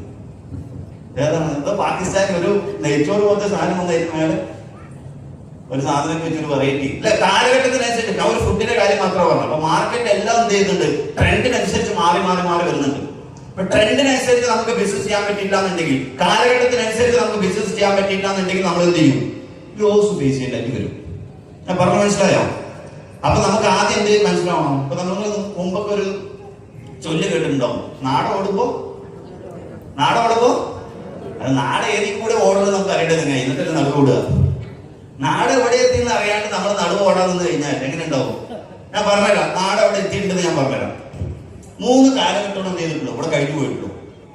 ഒന്നാമത്തെ കാലഘട്ടമാണ് വെബ് 1. രണ്ടാമത്തെ കാലഘട്ടമാണ് വെബ്, ഞാൻ ഒന്ന് ഫാസ്റ്റ് ആക്കാണ്, നിങ്ങൾ എന്റെ കൂടെ പിടിച്ചോ, എനിക്ക് സമയം കഴിയാനുണ്ട്. മൂന്നാമത്തെയാണ് വെബ് 3. ഈ 3 കാലഘട്ടമാണ് എന്ത് ചെയ്തിട്ടുള്ളൂ, മാർക്കറ്റിൽ കഴിഞ്ഞു പോയിട്ടുള്ളൂ. അത് എന്തൊക്കെയാണെന്നുള്ള കാര്യം നമുക്ക് നോക്കാം. വെബ് 1 എന്ന് പറയുന്നത് നിങ്ങൾ കുറച്ച് കാലം പുറകിലേക്ക് പോവുകയാണെന്നുണ്ടെങ്കിൽ ആദ്യത്തെ നമ്മുടെ കമ്മ്യൂണിക്കേഷനും ആദ്യത്തെ നമ്മുടെ ട്രാൻസാക്ഷൻ എടുത്ത് നോക്കുകയാണെന്നുണ്ടെങ്കിൽ എന്താണ് വെബ് 1 നിങ്ങൾക്ക് മനസ്സിലാവും. നമ്മുടെ കമ്മ്യൂണിക്കേഷൻ എങ്ങനെയായിരുന്നു? ആദ്യം എങ്ങനെയായിരുന്നു വെബ് 1-ല്? നമ്മുടെ ഫാദറൊക്കെ ഉപയോഗിച്ചിട്ടുണ്ടായിരുന്ന കമ്മ്യൂണിക്കേഷൻ ലെറ്റർ അയച്ചിട്ടായിരുന്നു അല്ലെ? ഞാനൊന്നും അയച്ചില്ല. എനിക്ക് ഏതോ കാലത്ത് ലവ് ലെറ്റർ കൊടുത്ത് പോയുള്ളൂ. ഇല്ലാണ്ട് നമ്മൾ എന്ത് ചെയ്തിട്ടില്ല. ഞാൻ ഡയറക്റ്റ് വന്നത് ഞാൻ ഇതിലേക്കാണ്. ഓക്കെ, അപ്പോ ലെറ്റർ അയച്ചൊരു കാലം ഉണ്ടായിരുന്നു അല്ലെ? നിങ്ങൾക്ക് ഇതൊന്നും കാണാതെ പോലെ കേട്ടിട്ടുണ്ട് ലെറ്റർ. നമ്മുടെ കത്തുപാട്ട് എത്രയും അല്ലെ, മറ്റേ സാധനം കുറച്ചൊക്കെ നമുക്കറിയാം. അപ്പൊ അങ്ങനത്തെ ഒരു കാലഘട്ടം ഉണ്ടായിരുന്നു. പിന്നെ നമ്മുടെ ട്രാൻസാക്ഷൻ നോക്കുകയാണെന്നുണ്ടെങ്കിൽ കുറച്ചു കാലം മുമ്പ് വെബ് 1-ൽ നമ്മൾ എങ്ങനെ ട്രാൻസാക്ഷൻ ചെയ്തിട്ടുണ്ടായിരുന്നു? ഗൂഗിൾ പേ ഉണ്ടായിരുന്ന എങ്ങനെയായിരുന്നു? മണി ഓർഡർ ആയിരുന്നു അല്ലെ? പോസ്റ്റ് ഓഫീസ് വഴി നമ്മൾ മണി ഓർഡർ ചെയ്തു. ഇതാണ് എന്ത് വെബ് 1. ഇവിടെ എന്താ പ്രോബ്ലം എന്ന് വെച്ച് കഴിഞ്ഞാൽ ഇവിടെ ലാഗാണ്. ഒരു ലെറ്റർ അയച്ചിട്ട് ഒരാഴ്ച എത്തണം അവിടെ എത്തണമെങ്കിൽ. ഇവിടെ മരിച്ചു കഴിഞ്ഞിട്ട് ലെറ്റർ അയച്ചു കഴിഞ്ഞാൽ 7 അവിടെ എത്തുള്ളൂ. മനസ്സിലാവണ്ട? അതേപോലെ ഒരു അത്യാവശ്യത്തിന് നമ്മൾ എന്ത് ചെയ്യണം? മുൻകൂട്ടി കണ്ട് കാശൊക്കെ അയക്കണം. ഇവിടെ ഒരു പ്രോബ്ലം നമ്മൾ ഫേസ് ചെയ്തു. ഒരു പ്രോബ്ലം വന്നാലാണ് ഒരു അപ്ഡേഷന്റെ ആവശ്യമുള്ളൂ. ഓക്കെ, അപ്പൊ ഈ പ്രോബ്ലം ഓവർകം ചെയ്യാനാണ് ഏത് വന്നത്? വെബ് 2 വന്നത്. വെബ് 2 എന്ന് പറയുന്നത് സെർവറിന്റെ പരമാണ്. എല്ലാം സെർവറിനെ റിലേറ്റ് ചെയ്തിട്ടായി പരിപാടികളൊക്കെ. നമ്മുടെ കമ്മ്യൂണിക്കേഷൻ എല്ലാം ആപ്ലിക്കേഷനിലേക്ക് ഒതുങ്ങി. കാരണം ആപ്ലിക്കേഷൻ എല്ലാം സെർവറിനെ റിലേറ്റ് ചെയ്തിട്ടാണ് എന്ത് ചെയ്യുന്നത്? റൺ ചെയ്യുന്നത്. സോ നമ്മുടെ കമ്മ്യൂണിക്കേഷൻ എങ്ങനെയായി? ഇന്ന് നിങ്ങൾ കാണുന്ന വാട്സപ്പ്, ഫേസ്ബുക്ക്, ഇൻസ്റ്റാഗ്രാം ഇല്ലേ? ഇതൊന്നും ഉപയോഗിക്കുന്നില്ലേ? ഈ ഫേസ്ബുക്ക് എല്ലാം കുറച്ചുകൂടി ട്രാൻസ്പെറന്റ് ആയി, അല്ലെങ്കിൽ കുറച്ചുകൂടി ഈസി ആയി. ഒരാളിലേക്ക് നമ്മൾ മെസ്സേജ് അയക്കുകയാണെങ്കിൽ സിംഗിൾ ടിക്ക് ആണെങ്കിൽ നമ്മുടെ മെസ്സേജ് എന്ത് ചെയ്തു? നമ്മുടെ അടുത്ത് പോയി. ഡബിൾ ടിക്ക് ആണെങ്കിൽ അവിടെ എത്തി. ഇതൊക്കെ കാണേണ്ടത് നിങ്ങൾ. ബ്ലൂ ടിക്ക് ആണെങ്കിൽ അവർ കണ്ടു. അതിന്റെ സൈഡിൽ ഒരു ബട്ടൺ, കോൾ ചെയ്ത് കഴിഞ്ഞാൽ നിങ്ങൾക്ക് എന്ത് ചെയ്യാം? കോൾ ചെയ്ത് സംസാരിക്കാം. അതിന്റെ അപ്പുറത്ത് വേറൊരു ബട്ടൺ, കണ്ട് സംസാരിക്കാം, വീഡിയോ കോൾ. ഇതാണ് എന്ത് സെർവറിൽ വർക്ക് ചെയ്യുന്ന വെബ് 2. ഇതൊക്കെ നിങ്ങൾ ഉപയോഗിച്ചിട്ടുണ്ടാ? ആദ്യമായിട്ട് തന്നെ എന്നൊക്കെ പറഞ്ഞിരിക്കട്ടെ കുറെ ആൾക്കാര്. അങ്ങനെയുണ്ടാ? ഇല്ല. നമ്മുടെ കമ്മ്യൂണിക്കേഷൻ എടുത്ത് നോക്കുക. ഇന്ന് ആരെങ്കിലും പോസ്റ്റ് ഓഫീസിൽ പോയി കാശ് അയക്കുന്ന കുറച്ച് പൈസ ഉണ്ട്, ഒരു 5 ലക്ഷം ഉപ്പ് കിട്ടി, പോസ്റ്റ് ഓഫീസിൽ കൊണ്ട് ഇടട്ടെ, ആരെങ്കിലും ചിന്തിക്കുന്നുണ്ടോ? ഇത് എവിടെയാ നമ്മൾ കൊണ്ടുപോയിട്ട് ട്രാൻസാക്ഷൻ ഒക്കെ എവിടെയാ? ജിപേ, ഫോൺ പേ, പേടിഎം അല്ലേ? കുറച്ചും കൂടി ഈസി ആയില്ലേ? പണ്ടൊക്കെ നമ്മൾ വെബ് ഫണ്ടില് ആ സമയത്ത് കുറച്ചു കാലം മുമ്പ് നമ്മുടെ ഗൂഗിൾ പേയുടെ ഒക്കെ സ്റ്റാർട്ടിങ് നമ്മൾ ചിന്തിച്ചു നോക്കുക. എങ്ങനെയായിരുന്നു നമ്മൾ പൈസ അയച്ചിട്ടുണ്ടായിരുന്ന? എങ്ങനെയായിരുന്നു? ഗൂഗിൾ പേയിൽ പൈസ ഇടാന്ന് പറയും അല്ലേ? പേടിയാണ്, വെപ്രാളമാണ്. ആദ്യം അയക്കും ഹായ്, എന്നിട്ട് വിളിക്കും എത്തിയാ, എന്ത് ഹായ്, അപ്പൊ അവർ എത്തി, പൈസ അയച്ചോ, 10 രൂപ അയക്കേണ്ടത്. പിന്നെ അടുത്തൊരു കോൾ, എത്തിയാ, എന്ത്, 1 രൂപ. ഇങ്ങനത്തെ ഒരു കാര്യം ഉണ്ടല്ലോ അല്ലേ? ഇതിൽ കൂടെയൊക്കെ നിങ്ങൾ ഞാനും പോയിട്ടുണ്ട്. പക്ഷെ ഇന്നോ 10 രൂപ അയക്കണം, 10 രൂപ ഇട്ട് സ്ക്രീൻഷോട്ട് അയച്ചു, പരിപാടി കഴിഞ്ഞു. നമുക്ക് ട്രസ്റ്റ് കൂടി. ഇവിടെ സെർവറിൽ വന്നതോടെ വെബ് ടൂല് നമ്മളെ സംബന്ധിച്ചിടത്തോളം എല്ലാം ഈസി ആയിരുന്നു അല്ലെ? സാറ്റിസ്ഫൈഡ് ആയിരുന്നു. പക്ഷെ ഒരു പ്രോബ്ലം വന്നാലാണ് എന്തിന്റെ ആവശ്യമുള്ളൂ? അപ്ഡേഷൻ ആവശ്യമുള്ളൂ. ഇവിടെ വന്ന പ്രോബ്ലം എന്താണെന്ന് അറിയോ? നിങ്ങൾക്ക് കേട്ട പ്രോബ്ലം തന്നെ. സെർവറിന് ഹാക്ക് ചെയ്യാൻ പറ്റിക്കഴിഞ്ഞാൽ ഡാറ്റാസ് ചോർന്നു പോകുന്ന സാഹചര്യം വന്നു. നമ്മൾ ഫേസ് ചെയ്ത പ്രോബ്ലം എന്താ? ഹാക്കിംഗ്. വെബ് ടൂല് നമ്മൾ ഫേസ് ചെയ്ത പ്രോബ്ലം എന്ന് പറയുന്നത് ഹാക്കിംഗ് ആണ്. അപ്പൊ പുതിയൊരു ടെക്നോളജി വരണ്ടേ? വരണോ വേണ്ടേ? ഇപ്പൊ ഹാക്കിംഗ് എന്ന് പറയുന്നത് ഇത്രേ ഉള്ളൂ. നിങ്ങൾ ഗൂഗിൾ പേ ഫണ്ട് പോയി എന്നുള്ള ന്യൂസ് കേൾക്കില്ല ചങ്ങായിമാരെ? കേൾക്കണ്ട? നമ്മുടെ ഇൻസ്റ്റഗ്രാം അക്കൗണ്ട് ഹാക്കായി പോയി ന്യൂസ് കേൾക്കുന്നുണ്ടാ? കേൾക്കുന്നില്ല? ഫേസ്ബുക്ക് അക്കൗണ്ട് ഹാക്കായി. അപ്പൊ ഹാക്കിംഗ് വന്നപ്പോഴാണ് ശരിക്കും എന്ത് ചെയ്തത്? അടുത്ത ടെക്നോളജി വേണമെന്ന് പറഞ്ഞാൽ. അപ്പോ ശരിക്കും ഇതിന്റെ അപ്ഡേഷൻ എന്ന് പറയുന്നത് ഹാക്ക് ചെയ്യപ്പെടാൻ പറ്റ ഒരു ടെക്നോളജി ആയിരിക്കട്ടെ. അങ്ങനെ വന്ന ടെക്നോളജിയാണ് സുഹൃത്തെ ഏത്? Block chain. ഒരാൾക്കും ഹാക്ക് ചെയ്യാൻ പറ്റാത്ത 100% സെക്യൂർഡ് ആയിട്ടുള്ള ഒരു ടെക്നോളജി, സ്മാർട്ട് കോൺട്രാക്ട്. ഏതിൽ വന്നതാണ്? അതുകൊണ്ടാണ് 2020 തമിഴ്നാട് ഗവൺമെന്റ് സ്മാർട്ട് കോൺട്രാക്ട് ഒക്കെ പുറകിൽ പോയത്. ഡീസെൻട്രലൈസേഷൻ. വേൾഡിൽ എവിടെ വേണമെച്ചാലും വിത്തിൻ സെക്കൻഡിൽ ഒരു ട്രാൻസാക്ഷൻ ചെയ്യാൻ പറ്റിയ ക്രിപ്റ്റോ. ഇന്ന് CBDC ഒക്കെ നിങ്ങൾ കാണുന്നില്ല, സെൻട്രൽ ബാങ്ക് ഡിജിറ്റൽ കറൻസി. ഇതൊക്കെ ഏതിന്റെ ഭാഗമാണ്? വെബ് 3ന്റെ ഭാഗമാണ്. ഞാൻ പറയുന്ന ഒരു ഐഡിയ കിട്ടും നിങ്ങൾക്ക്. ഇപ്പൊ കാലഘട്ടം എവിടെ എത്തി നിൽക്കുന്നത്? വെബ് 3 വെബ് 3 എന്ന് പറയുന്നത് ബ്ലോക്ക് ചെയിനും സ്മാർട്ട് കോൺട്രാക്റ്റും ഡീസെൻട്രലൈസേഷനും ക്രിപ്റ്റോ ഒക്കെ ആണെന്നുണ്ടെങ്കിൽ നമ്മൾ ഇവിടെ ഡിസ്കസ് ചെയ്തുകൊണ്ടിരിക്കുന്ന കോയിൻ ഫോം എന്താ? വെബ് 3 അല്ലേ? കാലഘട്ടത്തിനനുസരിച്ചുള്ള ബിസിനസ് ആണോ അല്ലേ? സുഹൃത്തെ, ഞാൻ സീരിയസ് ആയിട്ട് പറയാണ്. ഇന്നത്തെ കാലഘട്ടത്തിൽ നമ്മൾ നിർബന്ധമായിട്ടും അറിഞ്ഞിരിക്കേണ്ട, നിർബന്ധമായിട്ടും ചെയ്യേണ്ട ഒരു പ്രോജക്റ്റിനെ കുറിച്ചിട്ടാണ് നമ്മൾ ഡിസ്കസ് ചെയ്തുകൊണ്ടിരിക്കുന്നത്. അപ്പോൾ പുറത്ത് പറയുന്നത് അതെന്തോ മണി ചെയിന്റെ പ്രോഗ്രാം നടക്കുന്നു. നമ്മൾ ബ്ലോക്ക് ചെയിൻ എന്ന് പറഞ്ഞാലൊന്നും എന്താണ് ബ്ലോക്ക് ചെയിൻ അവർക്ക് അറിയില്ല. അവർക്ക് ആകെ 2 ചെയിനേ ഉള്ളൂ. ഒന്ന് മണി ചെയിനും പിന്നെ മറ്റേ ചെയിനും. ഇതാര് പഠിപ്പിച്ചു കൊടുക്കണം? നിങ്ങൾ പഠിക്കുകയാണെന്നുണ്ടെങ്കിൽ പഠിച്ചു കഴിഞ്ഞതിന് ശേഷം നിങ്ങൾ പഠിപ്പിച്ചു കൊടുക്കാൻ തയ്യാറാണെന്നുണ്ടെങ്കിൽ നിങ്ങളുടെ കയ്യിൽ ഒരു ഗ്രേറ്റ് ഓപ്പർച്യൂണിറ്റി ഉണ്ടാവും. ഇതാണ് എംപവർ 6 വർഷമായിട്ട് മാർക്കറ്റിൽ ചെയ്തുകൊണ്ടിരിക്കുന്നത്. ക്ലിയർ ആയോ? സുഹൃത്തെ, ഇന്നത്തെ കാലഘട്ടത്തിനനുസരിച്ച് ഇതിന്റെ മെയിൻ ആയിട്ടുള്ള ഭാഗത്രേ ഉള്ളൂ. നമ്മളുടെ ഫോക്കസ് ഡിജിറ്റൽ അസറ്റാണ്. ഡിജിറ്റൽ അസറ്റ് എങ്ങനെ മാക്സിമം ഉണ്ടാക്കാം, ഇതായിരിക്കണം നമ്മുടെ ഇനിയുള്ള ഫ്യൂച്ചറിൽ നമ്മുടെ തോട്ടും എല്ലാം, ചിന്ത എല്ലാം അതായിരിക്കണം. കാരണം എന്തിനു വരെ നമ്മൾ ഹോൾഡ് ചെയ്ത അസറ്റ് എന്താ? നമ്മൾക്കൊക്കെ അസറ്റ് ഉണ്ടായിരുന്നു അല്ലെ? കാശ്, ബാങ്ക് ബാലൻസ് ഉണ്ടായിരുന്നില്ല നിങ്ങൾക്ക്? ഗോൾഡ് ഉണ്ടായിരുന്നില്ലേ നിങ്ങൾക്ക്? ലാൻഡ് ഉണ്ടായിരുന്നില്ലേ? പക്ഷെ ഇതേപോലെ നമ്മൾ ഇനി ഫോക്കസ് ചെയ്യേണ്ട അസറ്റ് ആണ് ഡിജിറ്റൽ അസറ്റ് എന്ന് പറയുന്നത്. ഇനിയുള്ള കാലഘട്ടം ഡിജിറ്റൽ അസറ്റിന്റെ പുറകിലാണ്. അവിടെയാണ് ഏറ്റവും വേൾഡിലെ തന്നെ ഒരു വേർഡ് ഞാൻ യൂസ് ചെയ്തു, ക്രിപ്റ്റോ എന്ന് പറയുന്നത് വേൾഡിൽ തന്നെ ഏറ്റവും പ്രോഫിറ്റ് പൊട്ടൻഷ്യൽ ഉള്ള ഒരു മാർക്കറ്റാണ്. ഇത് ഇന്നും വരെ വന്നൊന്നുമല്ല. 2008 മുതൽ തന്നെ എന്തുണ്ട്? ക്രിപ്റ്റോ എന്ന് പറയുന്ന ഒരു ടെക്നോളജി മാർക്കറ്റിൽ വന്നിട്ടുണ്ട്. 2008 ആദ്യമായിട്ട് വന്ന ക്രിപ്റ്റോ എന്ന് പറയുന്നത് ബിറ്റ്കോയിൻ ആണ്, BTC. നിങ്ങളൊക്കെ കേട്ടതന്നെ. അന്ന് അതിന്റെ വില എന്ന് പറയുന്നത് വെറും 40 പൈസയാണ്. ഇതേ ബിറ്റ്കോയിൻ 2010 കയറിയപ്പോ 2 രൂപ 85 പൈസയിലേക്ക് കയറി. ഇതിന്റെ പ്രോഫിറ്റ് പൊട്ടൻഷ്യൽ ആണ് പറയുന്നത്, ശ്രദ്ധിച്ചോളൂ. 2008 വന്ന ബിറ്റ്കോയിൻ ഇന്ന് 2026 നമ്മൾ ഡിസ്കസ് ചെയ്യുമ്പോൾ ഒരു BTCയുടെ റേറ്റ് എത്രയാണെന്ന് അറിയും? 60 ലക്ഷം. എത്ര? 60 ലക്ഷം. 2008 എത്രയായിരുന്നു? 40 പൈസ. വേണ്ട, 2010 എത്രയായിരുന്നു? 2 രൂപ. 2010 നിങ്ങളുടെ കയ്യിലൊന്നും ബിറ്റ് കോയിൻ ഇല്ലേ? അല്ല, 2 രൂപ ഇല്ലേ? കയ്യിലുണ്ടായിരുന്നില്ല 2 രൂപ. ഇനെന്താ മേടിക്കാണ്ടിരുന്ന? ഇപ്പൊ 60 ലക്ഷത്തിന് വിൽക്കായിരുന്നു. എന്താ മേടിക്കാണ്ടിരുന്ന? അറിയില്ല. അതെ, ലാക്ക് ഓഫ് അവയർനെസ്. നമുക്ക് അതിനെ കുറിച്ചുള്ള ഒരു ധാരണ ഉണ്ടായിരുന്നില്ല. ആരും ഒന്നും പറഞ്ഞില്ല. നമ്മൾ എന്ത് ചെയ്തു? സ്ഥലം മേടിക്കാൻ വന്നു 2010.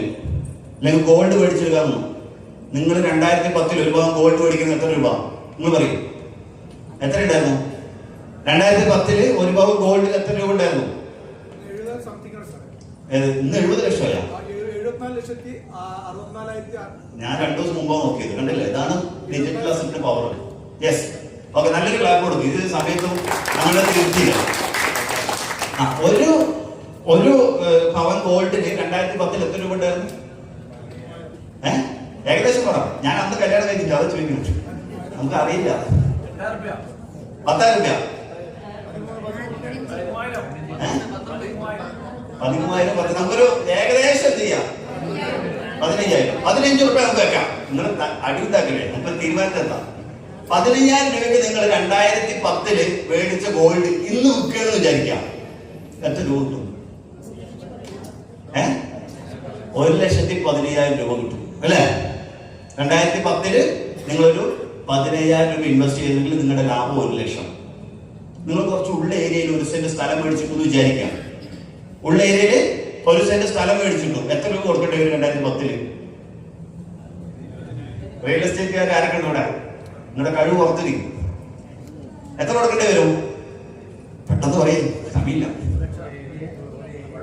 1 സെന്റ് കുറച്ച് ഉള്ള ഏരിയയിൽ നമ്മൾ മേടിച്ചിട്ടു. ഏകദേശം 1 ലാക്ക്. 1 ലാക്ക് കൊടുത്ത് മേടിച്ച ആ പ്രോപ്പർട്ടി ഇന്ന് എത്ര രൂപ കൊടുക്കാൻ പറ്റും? 2026 5 ലക്ഷം, 5 ലാക്ക് അല്ലെ? 4 ലക്ഷം രൂപ ലാഭം. സുഹൃത്തെ, നിങ്ങൾ 15,000 മുടക്കണ്ട, 1 ലക്ഷം മുടക്കണ്ട. 2010 200 രൂപയ്ക്ക് നിങ്ങൾ ബിറ്റ് കോയിൻ മേടിച്ചിരുന്നെങ്കിൽ ഇന്ന് 60 കോടിയാണ് നിങ്ങളുടെ ലാഭം. എത്ര? 60. ഞാൻ മായുന്നുണ്ടാക്കി പറയല കണക്ക്. നിങ്ങളുടെ ലൈഫ് മുമ്പിലൂടെ എന്ത് ചെയ്തതാണ്? പോയ കണക്കാണ് ഞാൻ പറയുന്നത്.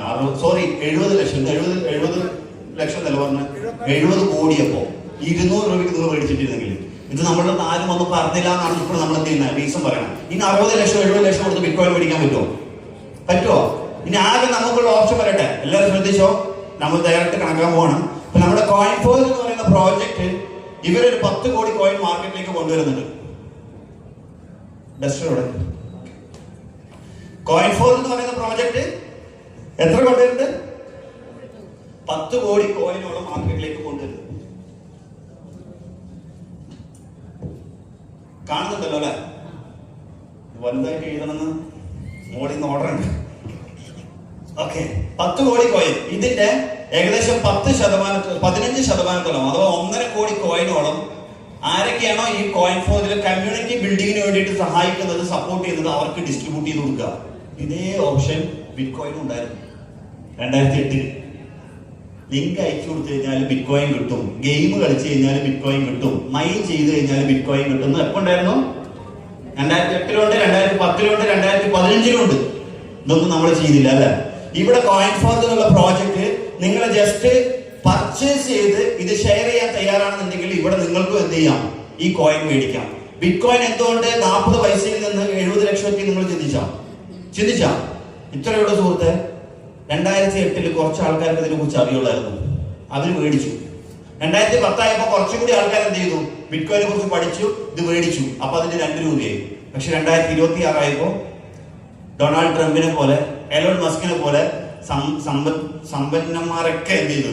ഇത് മേടിച്ചിട്ടപ്പോ നമ്മുടെ അമിതാഭ് ബച്ചന്റെ കയ്യിൽ ബിറ്റ് കോയിൻ ഉണ്ട്. എല്ലാ സെലിബ്രിറ്റിന്റെ കയ്യിൽ ബിറ്റ് കോയിൻ മേടിച്ചപ്പോ ഇതിന്റെ റേറ്റ് 70 ലക്ഷത്തിലേക്ക് എത്തി.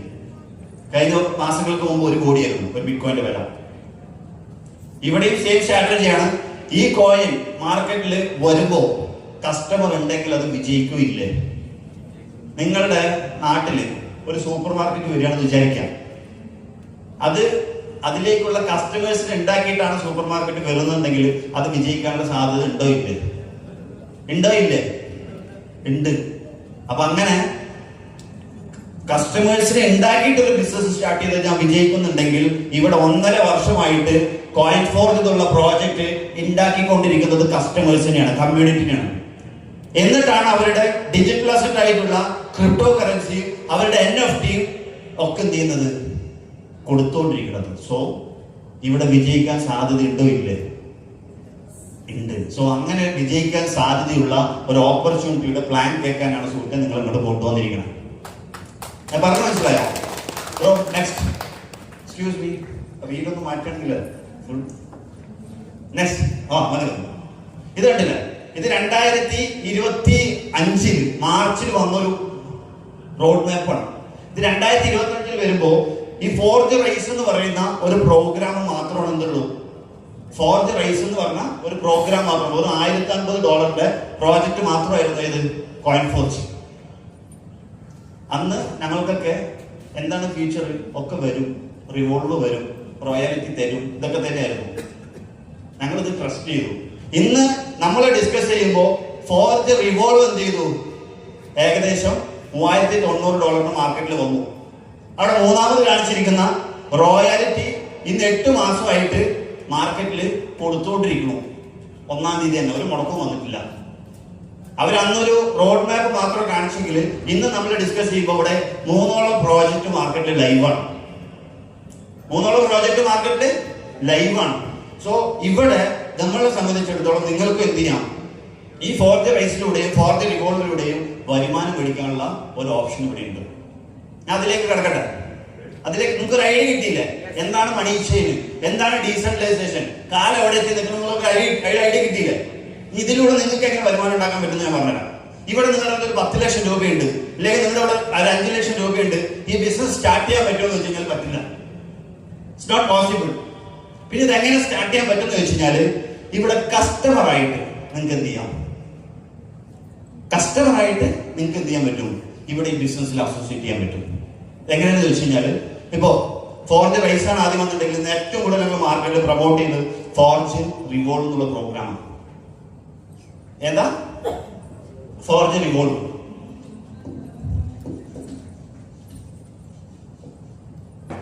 ഫോർജ് റൈസിന് $1050, അഥവാ $1 എന്ന് പറയുമ്പോൾ 103 രൂപയാണ്. അഥവാ 1 ലക്ഷം രൂപ ഉണ്ടെങ്കിൽ എന്ത് ചെയ്യാം, ഫോർജ് റൈസ് സ്റ്റാർട്ട് ചെയ്യാം. ഫോർജ് റിവോൾവിനെ സംബന്ധിച്ചിടത്തോളം $3090, അഥവാ 3,18,000 രൂപ ഉണ്ടെങ്കിൽ എന്ത് ചെയ്യാം, ഫോർജ് റിവോൾവ് നിങ്ങൾക്ക് സ്റ്റാർട്ട് ചെയ്യാം. ഇത് എങ്ങനെയാന്ന് വെച്ച് കഴിഞ്ഞാൽ ഇപ്പൊ ഫോർജ് റിവോൾവ് ഈ $3,90,000 എന്ന് പറയുന്നത് 8 കോൺട്രാക്ടുകളായിട്ടാണ് കിടക്കുന്നത്. ഒരു 5 മിനിറ്റ്സ് ശ്രദ്ധിച്ചു വെക്കണം കേട്ടോ. ബിസിനസ് പാർട്ടിലേക്ക് നമ്മൾ കിടക്കണം. എങ്ങനെ? ഒന്നാമത്തെ കോൺട്രാക്ടിന്റെ വില $15.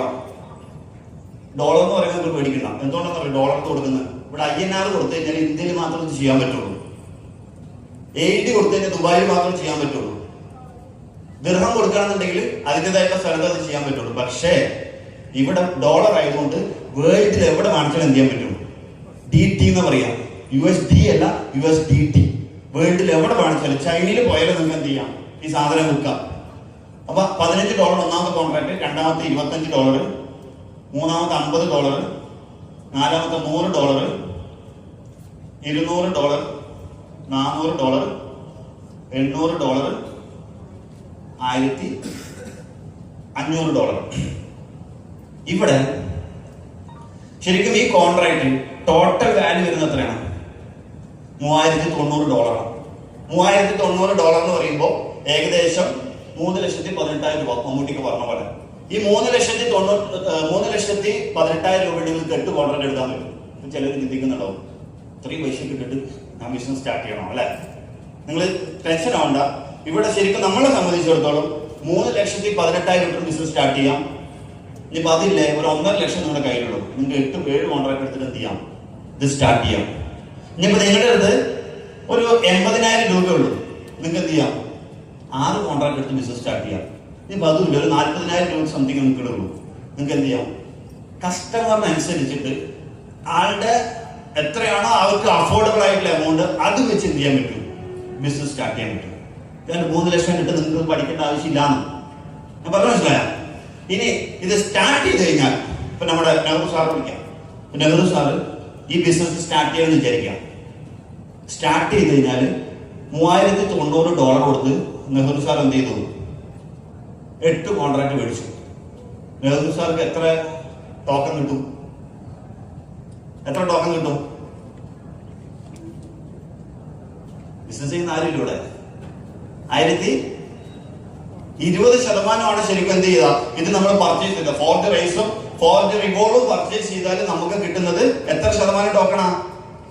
20% ടോക്കണാണ്. അപ്പൊ $3090 20% എന്ന് പറയുന്നത് എത്രയാ? എന്താണ് കണക്കറിയില്ലേ? എന്നെ പോലെയാണ് നിങ്ങൾ.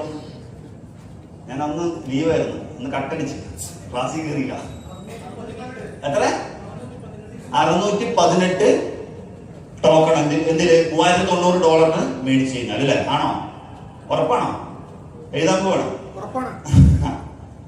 മേടിച്ച ആൾക്കാർ 618 ടോക്കൺ ആർക്ക് കിട്ടും? $3090 മുടക്കി 8 കോൺട്രാക്ട് എടുത്ത വ്യക്തികൾക്ക് കിട്ടും. പ്ലസ് ഒരു സംഭവം കൂടി കിട്ടും, ഒരു അഫിലിയേഷൻ ലിങ്ക് കിട്ടും. ഇതാണ് ബിസിനസ്. ഇതാണ് ബിസിനസ് അവസരം. ഇത് ഓപ്ഷണൽ ആണ്, വേണമെങ്കിൽ എന്ത് ചെയ്യാം. ഞാൻ നേരത്തെ ഒരു കാര്യം പറഞ്ഞായിരുന്നു, നിങ്ങൾ ശ്രദ്ധിച്ചോന്ന് എനിക്കറിയില്ല. ഇന്നത്തെ കാലത്ത് ക്യാപിറ്റൽ മാത്രം പോലെ എന്ത് വേണം? ക്യാപിറ്റൽ കൺവേർട്ട് ടു കോണ്ടാക്ട് എന്ന് ഞാൻ പറഞ്ഞു. ശ്രദ്ധിച്ചോ? ഇന്ന് കോണ്ടാക്റ്റും കൂടി ആരാണോ കറക്റ്റ് ആയിട്ട് യൂസ് ചെയ്യുന്നത് ഇന്നത്തെ മാർക്കറ്റ്. കോണ്ടാക്ട് ആരൊക്കെ ഉപയോഗിച്ചിട്ടുണ്ടോ അവനെ സംബന്ധിച്ചിടത്തോളം അവനാണ് ശരിക്കും മാർക്കറ്റിലെ കിങ് എന്ന് പറയുന്നത്. ഇപ്പോ ശരിക്കും ഈ അഫിലിയേഷൻ ലിങ്ക്, ഇപ്പൊ ഗൂഗിൾ പേ നിങ്ങൾക്ക് അറിയില്ലേ? ഗൂഗിൾ പേ ഉപയോഗിക്കുന്ന ആൾക്കാരൊന്ന് ഹാൻഡ് റൈസ് ചെയ്തേ. ഗൂഗിൾ പേ അറിയാത്ത ആൾക്കാരൊക്കെ ഹാൻഡ് റൈസ് ചെയ്തേ. രണ്ടില്ലാത്ത ആൾക്കാരൊക്കെ ഉണ്ട്. ഓക്കെ, ഗൂഗിൾ പേയുടെ ഉള്ളിൽ ഒരു ലിങ്ക് ഉണ്ട്, അത് അയച്ചു കൊടുത്തു കഴിഞ്ഞാൽ $251 കിട്ടുന്ന അറിയാത്ത ആൾക്കാർ എത്ര പേരുണ്ട് അറിയോ? അതിനൊരു റെഫർ ലിങ്ക് ഉണ്ട്. അത് നമ്മൾ ഒരാൾക്ക് അയച്ചു കൊടുക്കുകയാണെന്നുണ്ടെങ്കിൽ $251 കിട്ടും. കുറച്ച് എത്രയും കാലം അറിയില്ലായിരുന്നല്ലോ അല്ലെ? ഞാനൊക്കെ കോളേജിൽ പഠിക്കുമ്പോൾ എന്റെ പോക്കറ്റ് മണി ആയിട്ട് ഞാൻ ഉപയോഗിച്ചിട്ടുണ്ടായിരുന്നതാ. മനസ്സിലാവുണ്ടോ? നിർബന്ധമൊന്നുമില്ല. ഇനിയിപ്പോ നിങ്ങൾ ലിങ്ക് അയച്ചു കൊടുത്തില്ല എന്നിട്ട് ഗൂഗിൾ പേ നിങ്ങളെ പുറത്താക്കൊന്നുമില്ല. ഞാൻ പറഞ്ഞു മനസ്സിലായ? ഞാൻ ഈ ഇടയ്ക്ക് എപ്പോഴാന്ന് വെച്ച് കഴിഞ്ഞാല് ഇപ്പോൾ ആൾക്കാർക്ക് പേടിയാണ് ഗൂഗിൾ പേ ഉപയോഗിക്കാനൊക്കെ. എന്താണ് പൈസ പോകുമത്ര. ഞാൻ എന്റെ ഉമ്മാനെ കൊണ്ട് ഈ ഇടയ്ക്ക് ഗൂഗിൾ പേയുടെ കേസ് പറഞ്ഞ് നമ്മളൊന്ന് ആക്ടിവേറ്റ് ചെയ്ത് നോക്കാൻ വേണ്ടി ഉമ്മാക്ക് ഭയങ്കര പേടി. ഞാൻ $251 വേണ്ടിയിട്ടാണ് എന്ത് ചെയ്യുന്നത്? ഉമ്മാനെ കൺവിൻസ് ചെയ്യുന്നത്. പക്ഷെ ബോസ് എന്ത് ചെയ്യുന്നില്ല, ഒരു തിരക്ക് എടുക്കുന്നില്ല. അതൊന്നും വേണ്ട, അത് പൈസ പോകുമത്ര. ഞാൻ 6-7 വർഷമായിട്ട് ഞാൻ ഗൂഗിൾ പേ എന്ത് ചെയ്യുന്നുണ്ട്? ഉപയോഗിച്ചുകൊണ്ടിരിക്കുന്നുണ്ട്. ഉപയോഗിക്കുന്നവർക്കാണ് അതിന്റെ ബെനിഫിറ്റ് അറിയുള്ളൂ. സോ കോൺടാക്ട്സിലേക്ക് നമുക്ക് എടുക്കാം. കോൺടാക്ട്സ് നിങ്ങൾ ഇനിയും ഉപയോഗിച്ച് തുടങ്ങിയിട്ടില്ലെങ്കിൽ വലിയ ലോസിലേക്ക് നിങ്ങൾ പോകണം. നിങ്ങളൊക്കെ ഉപയോഗിക്കുന്നുണ്ട്. ഞാൻ പറഞ്ഞിട്ട് എങ്ങനെയാണെന്ന്. ഇപ്പോ വേൾഡില് ഊബർ എന്ന് പറയുന്ന ഇൻഡസ്ട്രി അറിയാം. ഊബർ എന്ന് പറയുന്ന ടാക്സി, ഇവർക്ക് സ്വന്തമായിട്ട് എത്ര ടാക്സി ഉണ്ട്? വേൾഡിൽ ഏറ്റവും നമ്പർ 1 ആയിട്ട് ടാക്സി പ്രൊവൈഡ് ചെയ്യുന്നത് ഊബറാണ് അല്ലെ? അവന്റെ പ്രോഫിറ്റ് പൊട്ടൻഷ്യൽ നിങ്ങൾക്ക് എത്ര കോടിയാണെന്ന്? അവർക്ക് സ്വന്തമായിട്ട് ഒരു ടാക്സി പോലും ഇല്ല. ഞാൻ പറഞ്ഞു മനസ്സിലായ? സൊമാറ്റോ എന്ന് പറയുന്നത് എത്ര പേർക്ക് അറിയാം? സൊമാറ്റോ എന്ന് പറയുന്നത് വേൾഡിൽ തന്നെ ഏറ്റവും കൂടുതൽ ഫുഡ് സപ്ലൈ ചെയ്യുന്ന ഒരു ആപ്ലിക്കേഷനാണ്. ഇവർക്ക് സ്വന്തമായിട്ടൊരു ഹോട്ടൽ പോലും ഇല്ല. പക്ഷെ ഇവർക്ക് ടേൺ ഓവർ കോടികളാണ്. എങ്ങനെയാണ് ഇവർക്ക് കിട്ടിയത്? ചിന്തിച്ചിട്ടുണ്ടോ നിങ്ങളിത്? നിങ്ങൾ ചിന്തിച്ചിട്ടുണ്ടോ? ജസ്റ്റ് നിങ്ങൾ മെസ്സേജ് അയക്കാൻ ഉപയോഗിക്കുന്ന ഒരു ആപ്ലിക്കേഷൻ ഉണ്ട്. ഏതാന്ന് പറയട്ടെ? ഫേസ്ബുക്ക്. വേൾഡിൽ 5ാമത്തെ കോടീശ്വരനായിരുന്നു മാർക്ക് സുക്കർബർഗ് എന്ന് പറയും, ഫേസ്ബുക്കിന്റെ ഓണർ. അവരെങ്ങനെ ഇത്രയും കാശുണ്ടാക്കിയേ? സുഹൃത്തെ, ഇവരൊക്കെ ആ സ്ട്രാറ്റജി, ക്യാപിറ്റൽ കൺവേർട്ട് കോണ്ടാക്ട് എന്നുള്ള സ്ട്രാറ്റജി യൂസ് ചെയ്തു. കോണ്ടാക്ട്സ് യൂസ് ചെയ്തതുകൊണ്ട് സ്ട്രാറ്റജി യൂസ് ചെയ്തു. നമ്മൾ ഉപയോഗിക്കുന്നുണ്ട് അല്ലെ? നല്ല ഫോട്ടോ ഒക്കെ എടുക്കില്ല, എന്നിട്ട് ഫിൽറ്റർ ഇട്ട് വെളുപ്പിക്കും, എന്നിട്ട് നേരെ എവിടെ കൊണ്ടേ തട്ടും? സ്റ്റാറ്റസ് നോക്കിക്കൊണ്ടിരിക്കും. എന്നിട്ട് നോക്കൂ എത്ര പേര് നോക്കി. ഇങ്ങനെയാണ് നമ്മൾ ഉപയോഗിച്ചുകൊണ്ടിരിക്കണം. ആണോ അല്ലേ? ഇതിന്റെ നമ്മൾ പ്രശ്നം എന്താണെന്നറിയോ? എന്താ അവിടെ ലേക്ക് തരാത്തത്? ഇതാണ് വിഷയം. ഫോട്ടോ കണ്ടിട്ടുണ്ട്, അത് ഇതിലറിയാം, പക്ഷെ പറ്റലേക്ക് കത്തിയില്ല. ഇതിന് പ്രശ്നം ഉണ്ടായിക്കൊണ്ടിരിക്കുക നമ്മള്. സുഹൃത്തെ, ഈ കോണ്ടാക്ട്സ് വെച്ചിട്ട് നിങ്ങൾക്ക് വരുമാനം ഉണ്ടാക്കാൻ പറ്റുന്ന കാലഘട്ടത്തിലാണ് നിങ്ങൾ ജീവിച്ചുകൊണ്ടിരിക്കണേ. പക്ഷെ ഇന്ന് ലൈക്കിന്റെയും കമന്റിന്റെയും പുറകിലാണ് ആൾക്കാർ. സീരിയസ്ലി, ഇടയ്ക്ക് എത്രയോ ഫോളോവേഴ്സ് ഉള്ള ഒരു തമിഴിന്റെ ഒരു ഇന്റർവ്യൂ ഞാൻ കണ്ടായിരുന്നു. എത്രയോ ഇൻസ്റ്റഗ്രാമിലും ഒക്കെ എത്രയോ ലക്ഷക്കണക്കിന് ഫോളോവേഴ്സ് ഉണ്ട്. പുള്ളി പറയുന്നത് ഞാൻ മൊബൈൽ യൂസ് ചെയ്യാറില്ല.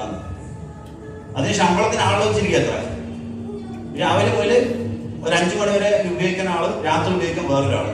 ഏത് ഇൻസ്റ്റാഗ്രാമിൽ യൂസ് ചെയ്യാനേ നമ്മുടെ മാക്സിമം സമയം നമ്മൾ ഇൻസ്റ്റാഗ്രാമിൽ കൊണ്ടിട്ടാണ് ഇൻവെസ്റ്റ് ചെയ്യുന്നത് അല്ലെ? സുഹൃത്തുക്കൾ ശ്രദ്ധിച്ചോ, ഇവിടെ നിങ്ങൾ ഉപയോഗിക്കുന്ന നിങ്ങളുടെ കോണ്ടാക്ട്സ് കറക്റ്റ് ആയിട്ടൊന്ന് യൂസ് ചെയ്യാൻ നിങ്ങൾ തയ്യാറാണെങ്കിൽ ഇവിടെ നിങ്ങൾക്ക് വരുമാനം ഉണ്ടാക്കാൻ പറ്റും.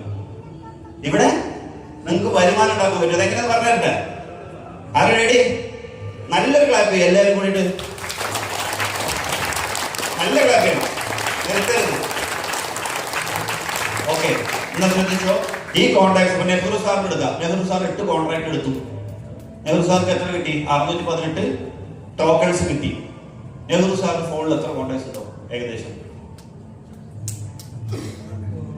100 ആളുണ്ടാവും. ഈ 100 ആളിനെ എന്ത് ചെയ്യാം? ഒരു ഡയറിയിൽ എഴുതി വെക്കാം. ഓക്കെ, പലർക്കും പല കോൺടാക്ട്സ് ആണ്. ബ്രോയുടെ പേര് കമറുദ്ദീൻ. എത്ര കോൺടാക്ട്സ് ഉണ്ട് കമറുദ്ദീൻ ബ്രോയ്ക്ക്? 200 കോൺടാക്ട്സ് ഉണ്ട്. ഓരോരുത്തർക്കും ഈ കോൺടാക്ട്സ് എന്ന് പറയുന്നത് വേറെ വേറെ. മമ്മൂട്ടിക്കൊക്കെ എത്രയുണ്ട്?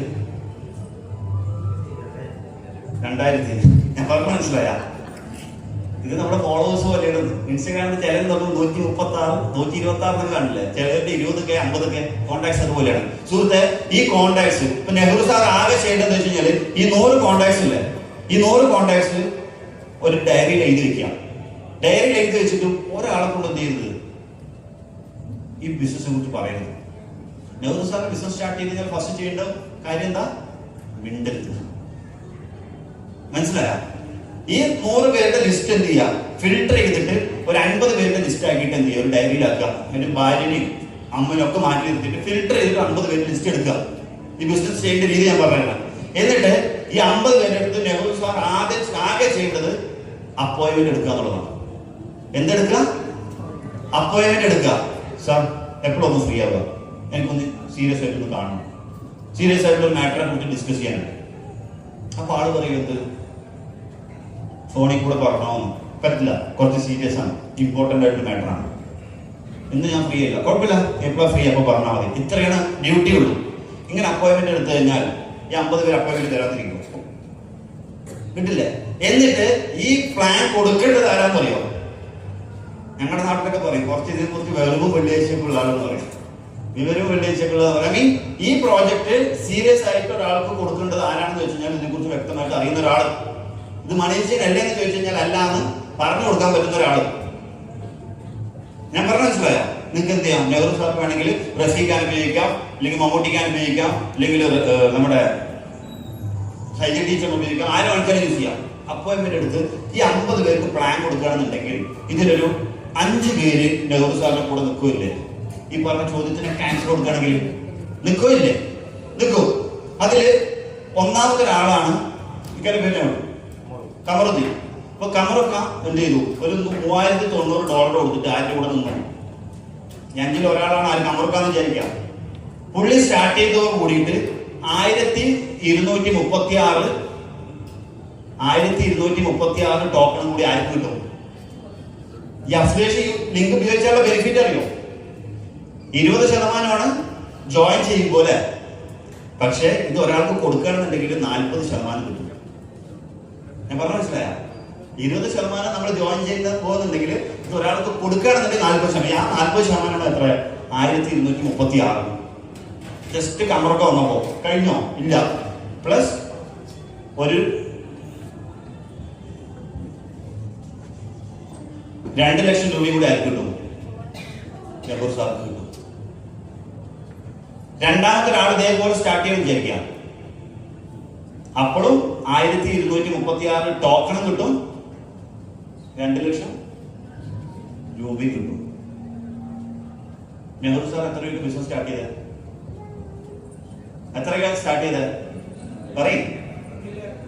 3 ലക്ഷം രൂപയ്ക്ക് ബിസിനസ് സ്റ്റാർട്ട് ചെയ്ത നെഹ്റു സാറിന്റെ കൂടെ 2 പേര് ബിസിനസ് സ്റ്റാർട്ട് ചെയ്യുമ്പോഴേക്കും 2,20,000 40,000 രൂപ എടുത്ത് ആർക്ക് വരുമാനം കിട്ടി?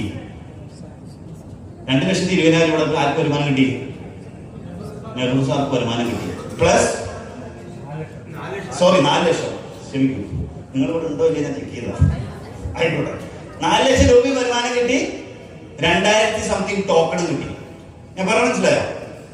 മുടക്ക് മുതൽ തിരിച്ചു വന്ന പ്ലസ് 1 ലക്ഷം ലാഭം വന്ന. ഇനി മൂന്നാമത്തെ ഒരാൾക്ക് ബിസിനസ് കൊടുക്കുകയാണെന്നുണ്ടെങ്കിൽ എത്ര രൂപ കിട്ടും? 1236 ടോക്കൺ കിട്ടും. പക്ഷെ എത്ര രൂപ കിട്ടും? 2 ലക്ഷം രൂപ അല്ല, ഇല്ല, 50,000 സംതിങ് കിട്ടുള്ളൂ. അപ്പോൾ നിങ്ങൾ വിചാരിക്കും ബാക്കി 1.5 ലക്ഷം കമ്പനിക്ക് പോയോ? ഇവിടെ കമ്പനി ഒന്നും ഇല്ല. ഈ 1.5 ലക്ഷം പോകുന്നത് നെഹ്റു സാർക്ക് ആരാണോ ലിങ്ക് കൊടുത്തത് ആ വ്യക്തിക്കാണ് എന്ത് ചെയ്യുന്നത്? ഈ 1.5 ലക്ഷം കയറി പോകുന്നത്. 50,000 ആൾക്ക് കിട്ടും, പുള്ളിക്ക് കിട്ടും.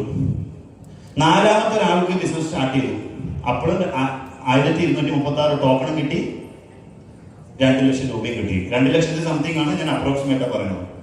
അഞ്ചാമത്തെ ഒരാൾക്ക് ബിസിനസ് കൊടുത്തു, അപ്പോഴും 1236 ടോക്കണും കിട്ടി, 2 ലക്ഷം രൂപയും കിട്ടി. ചിലവരുടെ ഒരു ധാരണയുണ്ട്, കുറെ ആൾക്കാരെ പിടിക്കുന്നതാണ് ബിസിനസ്. അല്ല, ആളുടെ 100 കോൺടാക്ട്സിൽ 5 പേര് സീരിയസ് ആയിട്ട് ആളുടെ കൂടെ ഉണ്ടോ അത് മതി. ഞാൻ പറഞ്ഞ മനസ്സിലായോ? എനിക്ക് 3000 കോൺടാക്ട്സ് ഉണ്ട്, 3000 സംതിങ് കോൺടാക്ട്സ് ഉണ്ട് എനിക്ക്. ഞാൻ 7 പേര് ബിസിനസ് കൊണ്ടുവന്നു. വേറെ കഥയും കൂടി ഞാൻ പറഞ്ഞില്ല. ജസ്റ്റ് നെഹ്റു സാറ് ആകെ 5 പേർക്കാണ് ബിസിനസ് കൊടുത്തുള്ളൂ അല്ലെ? 5 പേർക്ക് ബിസിനസ് കൊടുക്കുമ്പോഴേക്കും 2, 4, 6, 8 8.5 ലക്ഷം രൂപ എന്ത് ചെയ്തു? വരുമാനം കിട്ടിയ ഇത് ചെലവായി പോവില്ലേ?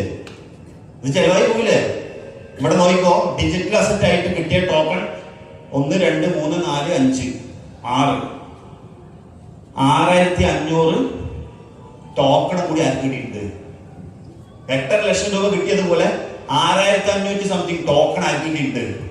നെഹ്റു സാർക്ക് കിട്ടിയിട്ടുണ്ട്. ഇതിന് $1 ആയ എത്ര വാല്യൂ? $1 ആയ, $1 എന്ന് പറഞ്ഞാൽ 100 രൂപയാണ് കണക്കാക്കുന്നത്. എത്ര രൂപയായി? 100 രൂപ × 6000. നിങ്ങൾ എന്നെ പോലെയാണോ? വാക്സിന് വീക്കാണോ? 6 ലക്ഷം രൂപയായി. ആയോ? ഇത് $2 ആയാലോ? 12 ലക്ഷം രൂപയായോ? $10 ആണെങ്കിലോ 60 ലക്ഷം രൂപയായോ? ഞാൻ പറയുന്നത് ബിറ്റ് കോയിന്റെ വില $70,000 ആണ്. നമ്മൾ അതിന്റെ പകുതി ആവണ്ട, അതിന്റെ 10-ലൊന്നും ആവണ്ട, ഒന്നും ആവണ്ട, ഒരു അംശം, ഒരു $10 വന്നാൽ തന്നെ ഒരു 3 ലക്ഷം രൂപ ഇൻവെസ്റ്റ് ചെയ്ത് ഓൾറെഡി നമ്മൾ 5 പേരെ കൊണ്ടുവരുമ്പോഴേക്കും നമ്മൾ ഇൻവെസ്റ്റ് ചെയ്ത് റിട്ടേൺ വന്നു. പിന്നെ കിട്ടുന്നതൊക്കെ ബോണസാണ്. ഡിജിറ്റൽ ഞാൻ പറഞ്ഞില്ല, നിങ്ങൾക്ക് 2 രൂപയ്ക്ക് നിങ്ങൾ ബിറ്റ് കോയിൻ മേടിച്ചിരുന്നെങ്കിൽ ഇന്ന് അത് 70 ലക്ഷത്തിന് വിൽക്കാറുണ്ട്. അത്രയും പ്രോഫിറ്റ് പൊട്ടൻഷ്യൽ ഉള്ള ഒരു ബിസിനസ് ആണ്, ഒരു മാറ്റർ ആണ് ഡിജിറ്റൽ അസറ്റ് എന്ന് പറയുന്നത്. ഇനി ഇതിനെ കുറിച്ചൊക്കെ ഒരു അവയർനെസ് ഇല്ലാത്ത ആളാണ് നിങ്ങൾ ഒരു വേദി പോയിട്ട് പറയുന്നത്. ഇനി നമുക്ക് അതിനുള്ളൊരു ചാൻസ് ഇല്ല, അത് കഴിഞ്ഞു. ഇന്നലെ വരെ എന്താണ് ക്രിപ്റ്റോ കറൻസി, എന്താണ് smart contract, what is block chain എന്നൊക്കെ ചോദിച്ചു കഴിഞ്ഞാൽ ഒരു ധാരണയില്ലാത്ത വ്യക്തികളാണെങ്കിൽ ഇന്ന് ഇതിനെ കുറിച്ച് നിങ്ങൾ കേട്ടിട്ടുണ്ട് ഇല്ലേ? ഇത് നിങ്ങളൊന്ന് വർക്ക്ഔട്ട് ചെയ്യാൻ തയ്യാറാണെങ്കിൽ സുഹൃത്തെ, ഈസി ആയിട്ട് നിങ്ങൾക്ക് എന്ത് ചെയ്യാൻ പറ്റും? വീട്ടിലിരുന്ന് വരുമാനം ഉണ്ടാക്കാൻ പറ്റും. ഈ 3 ലക്ഷം രൂപ ഇൻവെസ്റ്റ് ചെയ്തിട്ട് വീട്ടിലിരുന്ന് വരുമാനം മേടിക്കുന്ന ഒരുപാട് പേരുടെ എക്സാമ്പിൾ എംപവർ എന്ന് പറയാനുണ്ട്. ഞാൻ പറഞ്ഞു മനസ്സിലായോ? മാക്സിമം ഈ ടോക്കൺ സേവ് ചെയ്യാൻ പറ്റി കഴിഞ്ഞാൽ നിങ്ങൾ സേഫായി. ഈ 5 പേരെ എന്ത് ചെയ്തിട്ടുണ്ട്? നെഹ്റു സാർ കൊണ്ടുവന്നിട്ടുണ്ട് അല്ലേ? കമറൊക്കെ അടക്കം 5 പേരെ കൊണ്ടുവന്നിട്ടുണ്ട്. ഈ 5 പേർക്ക് ഈ 4th റൈസ് എന്നുള്ള ഈ ഒരു പ്രോജക്റ്റ് കൂടെ ആക്ടിവേറ്റ് ചെയ്യിപ്പിക്കുകയാണെന്ന് വിചാരിക്കാം. ആള് റോയാലിറ്റി മെമ്പറായി. എല്ലാ മാസവും ഒരു പാസീവ് ഇൻകം കിട്ടുന്ന, അതിനൊരു ഡിവൈഡൻഡ് ഉണ്ട്, 20% റോയാലിറ്റിക്ക് വേണ്ടി മാറ്റി വെച്ചിട്ടുണ്ട്. അതിന്റെ ഒരു സർട്ടൻ പെർസെന്റേജ് ഇൻകം മേടിക്കുന്ന ഒരു പേഴ്സൺ ആയിട്ട് ആർക്കും മാറാൻ പറ്റും. നമ്മളവിടെ പെൻഷൻ എന്ന് പറഞ്ഞ സംഭവമില്ലേ? എത്ര രൂപ കിട്ടണം? എത്ര വയസ്സാവണം? 60 വയസ്സായിട്ട് എത്ര രൂപ? 2000. 8 മാസമായിട്ട് ഈ പെൻഷൻ എന്ന് പറയുന്ന ഈ പാസീവ് ഇൻകം എംപവർ ഇന്റർനാഷണലിൽ ഏകദേശം എത്ര പേര് മേടിക്കുന്നുണ്ട്? നോക്കിക്ക, 20 മേലെ ആൾക്കാരില്ലേ? 20-ന് മുകളിൽ ആൾക്കാർ $100 മുകളിൽ മേടിച്ചുകൊണ്ടിരിക്കണം 1-ാം തീയതി എന്ന് പറയുമ്പോൾ. ഇതാണ് പാസീവ് ഇൻകം. ഞാൻ പറഞ്ഞു മനസ്സിലായോ? അപ്പൊ ഇത്രയും ഡീറ്റെയിൽ ആയിട്ട് ഇന്ന് മാർക്കറ്റിൽ ഈ കോയിൻ ഫോഴ്സ് ഉള്ള പ്രോജക്ട് ഡ്രൈവ് ചെയ്തുകൊണ്ടിരിക്കുന്നുണ്ട്. ഇതിന് നിങ്ങൾക്ക് ആകെ പറയാൻ പറ്റുന്ന ഒരു കാര്യം, സാറിന് ബ്ലോക്ക് ചെയിൻ അറിയാലോ, സാറിന് സ്മാർട്ട് കോൺട്രാക്ട് അറിയാലോ എന്നൊക്കെയാണ് അല്ലെ?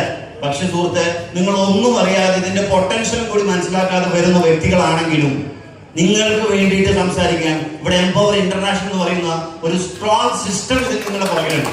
നിങ്ങളെ വിജയിക്കാൻ ആഗ്രഹിച്ചിട്ട് മുന്നോട്ട് വരികയാണെന്നുണ്ടെങ്കിൽ നിങ്ങൾക്ക് വേണ്ടിയിട്ട് എത്ര പേരുടെ അടുത്ത് ഇതിനെ കുറിച്ച് ക്ലാരിറ്റി കൊടുക്കാനും. ഇപ്പൊ 100 പ്രാവശ്യം പറഞ്ഞ ആൾക്ക് മനസ്സിലായിട്ടെങ്കിൽ 101ാമത് പ്രാവശ്യം ആളുടെ മുമ്പിൽ ഇരുന്നിട്ട് പ്ലാൻ പറയാനുള്ള ലീഡേഴ്സ് ഇവിടെ ഉണ്ട്. അതാണ് എംപവർഡ് സപ്പോർട്ട് എന്ന് പറയുന്നത്. സുഹൃത്തെ, ഒരാള് ഒന്നും അറിയാതെ ഒരാൾ വന്നെന്ന് പറഞ്ഞു കഴിഞ്ഞാൽ ഇവിടെ ഈ ബിസിനസ് ഓപ്പർച്യൂണിറ്റി എന്താണെന്ന് പറഞ്ഞു കൊടുക്കാൻ ഇവിടെ സിസ്റ്റം ഉണ്ട്. ഇവിടെ രാവിലെ 7 മണിക്ക് 1 മണിക്കൂർ 7 AM എന്ന് പറയുന്ന ഒരു പ്രോഗ്രാം എംപവർഡ് കീഴിൽ നടക്കുന്നുണ്ട്. 7 AM എന്ന് പറയുന്ന ഇപ്പൊ 1400 ദിവസങ്ങൾ മുടങ്ങാതെ നടന്നുകൊണ്ടിരിക്കുന്ന ഒരു 7 AM ക്ലബ്ബ്. ഇനിയിപ്പോ നിങ്ങൾക്ക് ഈ പ്രോജക്റ്റ് ഒരാൾക്ക് പറഞ്ഞു കൊടുക്കണോ, ഇവിടെ BOP-കളുണ്ട്, ബിസിനസ് ഓപ്പർച്യൂണിറ്റി പ്രസന്റേഷൻ പ്രോഗ്രാമുകളുണ്ട്. പിന്നെ അതേപോലെ ഒരാൾ ബിസിനസ് സ്റ്റാർട്ട് ചെയ്ത് കഴിഞ്ഞാൽ ന്യൂ ഡിസ്ട്രിബ്യൂട്ടർ ഓറിയന്റേഷൻ പ്രോഗ്രാം എന്ന് പറഞ്ഞതുപോലെ NDOP നടക്കുന്നുണ്ട്. അതേപോലെ തന്നെ ഇയാൾ ബിസിനസ് സ്റ്റാർട്ട് ചെയ്ത് കഴിഞ്ഞാൽ ബിസിനസ് ബിൽഡിംഗ് സെമിനാർ, എങ്ങനെ ബിസിനസ് ഡെവലപ്പ് ചെയ്യണം, ഇതിന്റെ ബിസിനസിന്റെ ഉള്ളിൽ എങ്ങനെയൊക്കെയാണ് ടെക്നോളജി വർക്ക് ചെയ്യുന്നത്, അതിനെ കുറിച്ച് സംസാരിക്കാൻ ഇവിടെ ബിസിനസ് ബിൽഡിംഗ് സെമിനാറുകളുണ്ട്. ഇപ്പൊ അതുമല്ല, അത് കഴിഞ്ഞാൽ നിങ്ങൾ ഇതേപോലത്തെ ഒരു 1 വർക്ക്ഷോപ്പ് ഒക്കെ നിങ്ങൾ അറേഞ്ച് ചെയ്യാന്നുണ്ടെങ്കിൽ ഇവിടെ എംപവറിന്റെ കീഴിൽ ആ ഒരു സിസ്റ്റം നടക്കുന്നുണ്ട്. എന്താണ് ഇതിന്റെ ഉള്ളിലെ മെക്കാനിസം, എങ്ങനെയൊക്കെയാണ് ഇതിന്റെ ഇൻകം പോണത്, ഇതിന്റെ പൊട്ടൻഷ്യൽ എന്താണ്, ഇതെന്തുകൊണ്ടാണ് മാർക്കറ്റിൽ പൊട്ടാത്തത്, ഇത്രയും ആൾക്കാർ എന്തുകൊണ്ട് ഇത് സെക്യൂർഡ് ആയിട്ട് ഇതിനെ ട്രസ്റ്റ് ചെയ്യുന്നുള്ള ആൻസർ 1 ഡേ വർക്ക്ഷോപ്പിലൂടെ നിങ്ങൾക്ക് കിട്ടാൻ പറ്റും. അതേപോലെ നിങ്ങൾ RTP എന്ന് പറയുന്ന ഒരു പ്രോഗ്രാമിലേക്ക് നിങ്ങൾ വരാൻ തയ്യാറാണെങ്കിൽ 2 ദിവസത്തെ ഒരു ദിവസം സ്റ്റേജ് ചെയ്തുകൊണ്ടുള്ള ഒരു പ്രോഗ്രാമാണ്. 2 ദിവസം കൊണ്ട് ഇതിന്റെ ടോട്ടൽ മെക്കാനിസം RTP എന്ന് പറഞ്ഞ റെസിഡൻഷ്യൽ ട്രെയിനിങ് പ്രോഗ്രാം പോലത്തെ പ്രോഗ്രാമിലൂടെ അത് സംസാരിക്കുന്നത് ഇവിടെ വിജയിച്ച ലീഡേഴ്സ് ആണ്. ഈ 3 ലക്ഷം രൂപ മുടക്കി വന്ന് 10 ലക്ഷം 20 ലക്ഷം 50 ലക്ഷം രൂപയ്ക്ക് വരുമാനം മേടിച്ച ലീഡേഴ്സിന്റെ എക്സ്പീരിയൻസിലൂടെ എങ്ങനെ ഈ ബിസിനസ് ബിൽഡ് ചെയ്യാം, എങ്ങനെ ഇതിലൂടെ വരുമാനം ഉണ്ടാക്കാം, നിങ്ങളുടെ ഡ്രീമിലേക്ക് എങ്ങനെ എത്താം, നിങ്ങൾക്ക് എങ്ങനെ ഒരു ലീഡർ ആവാന്നുള്ളത് ആ RTP പ്രോഗ്രാമിൽ നിങ്ങൾക്ക് കിട്ടും.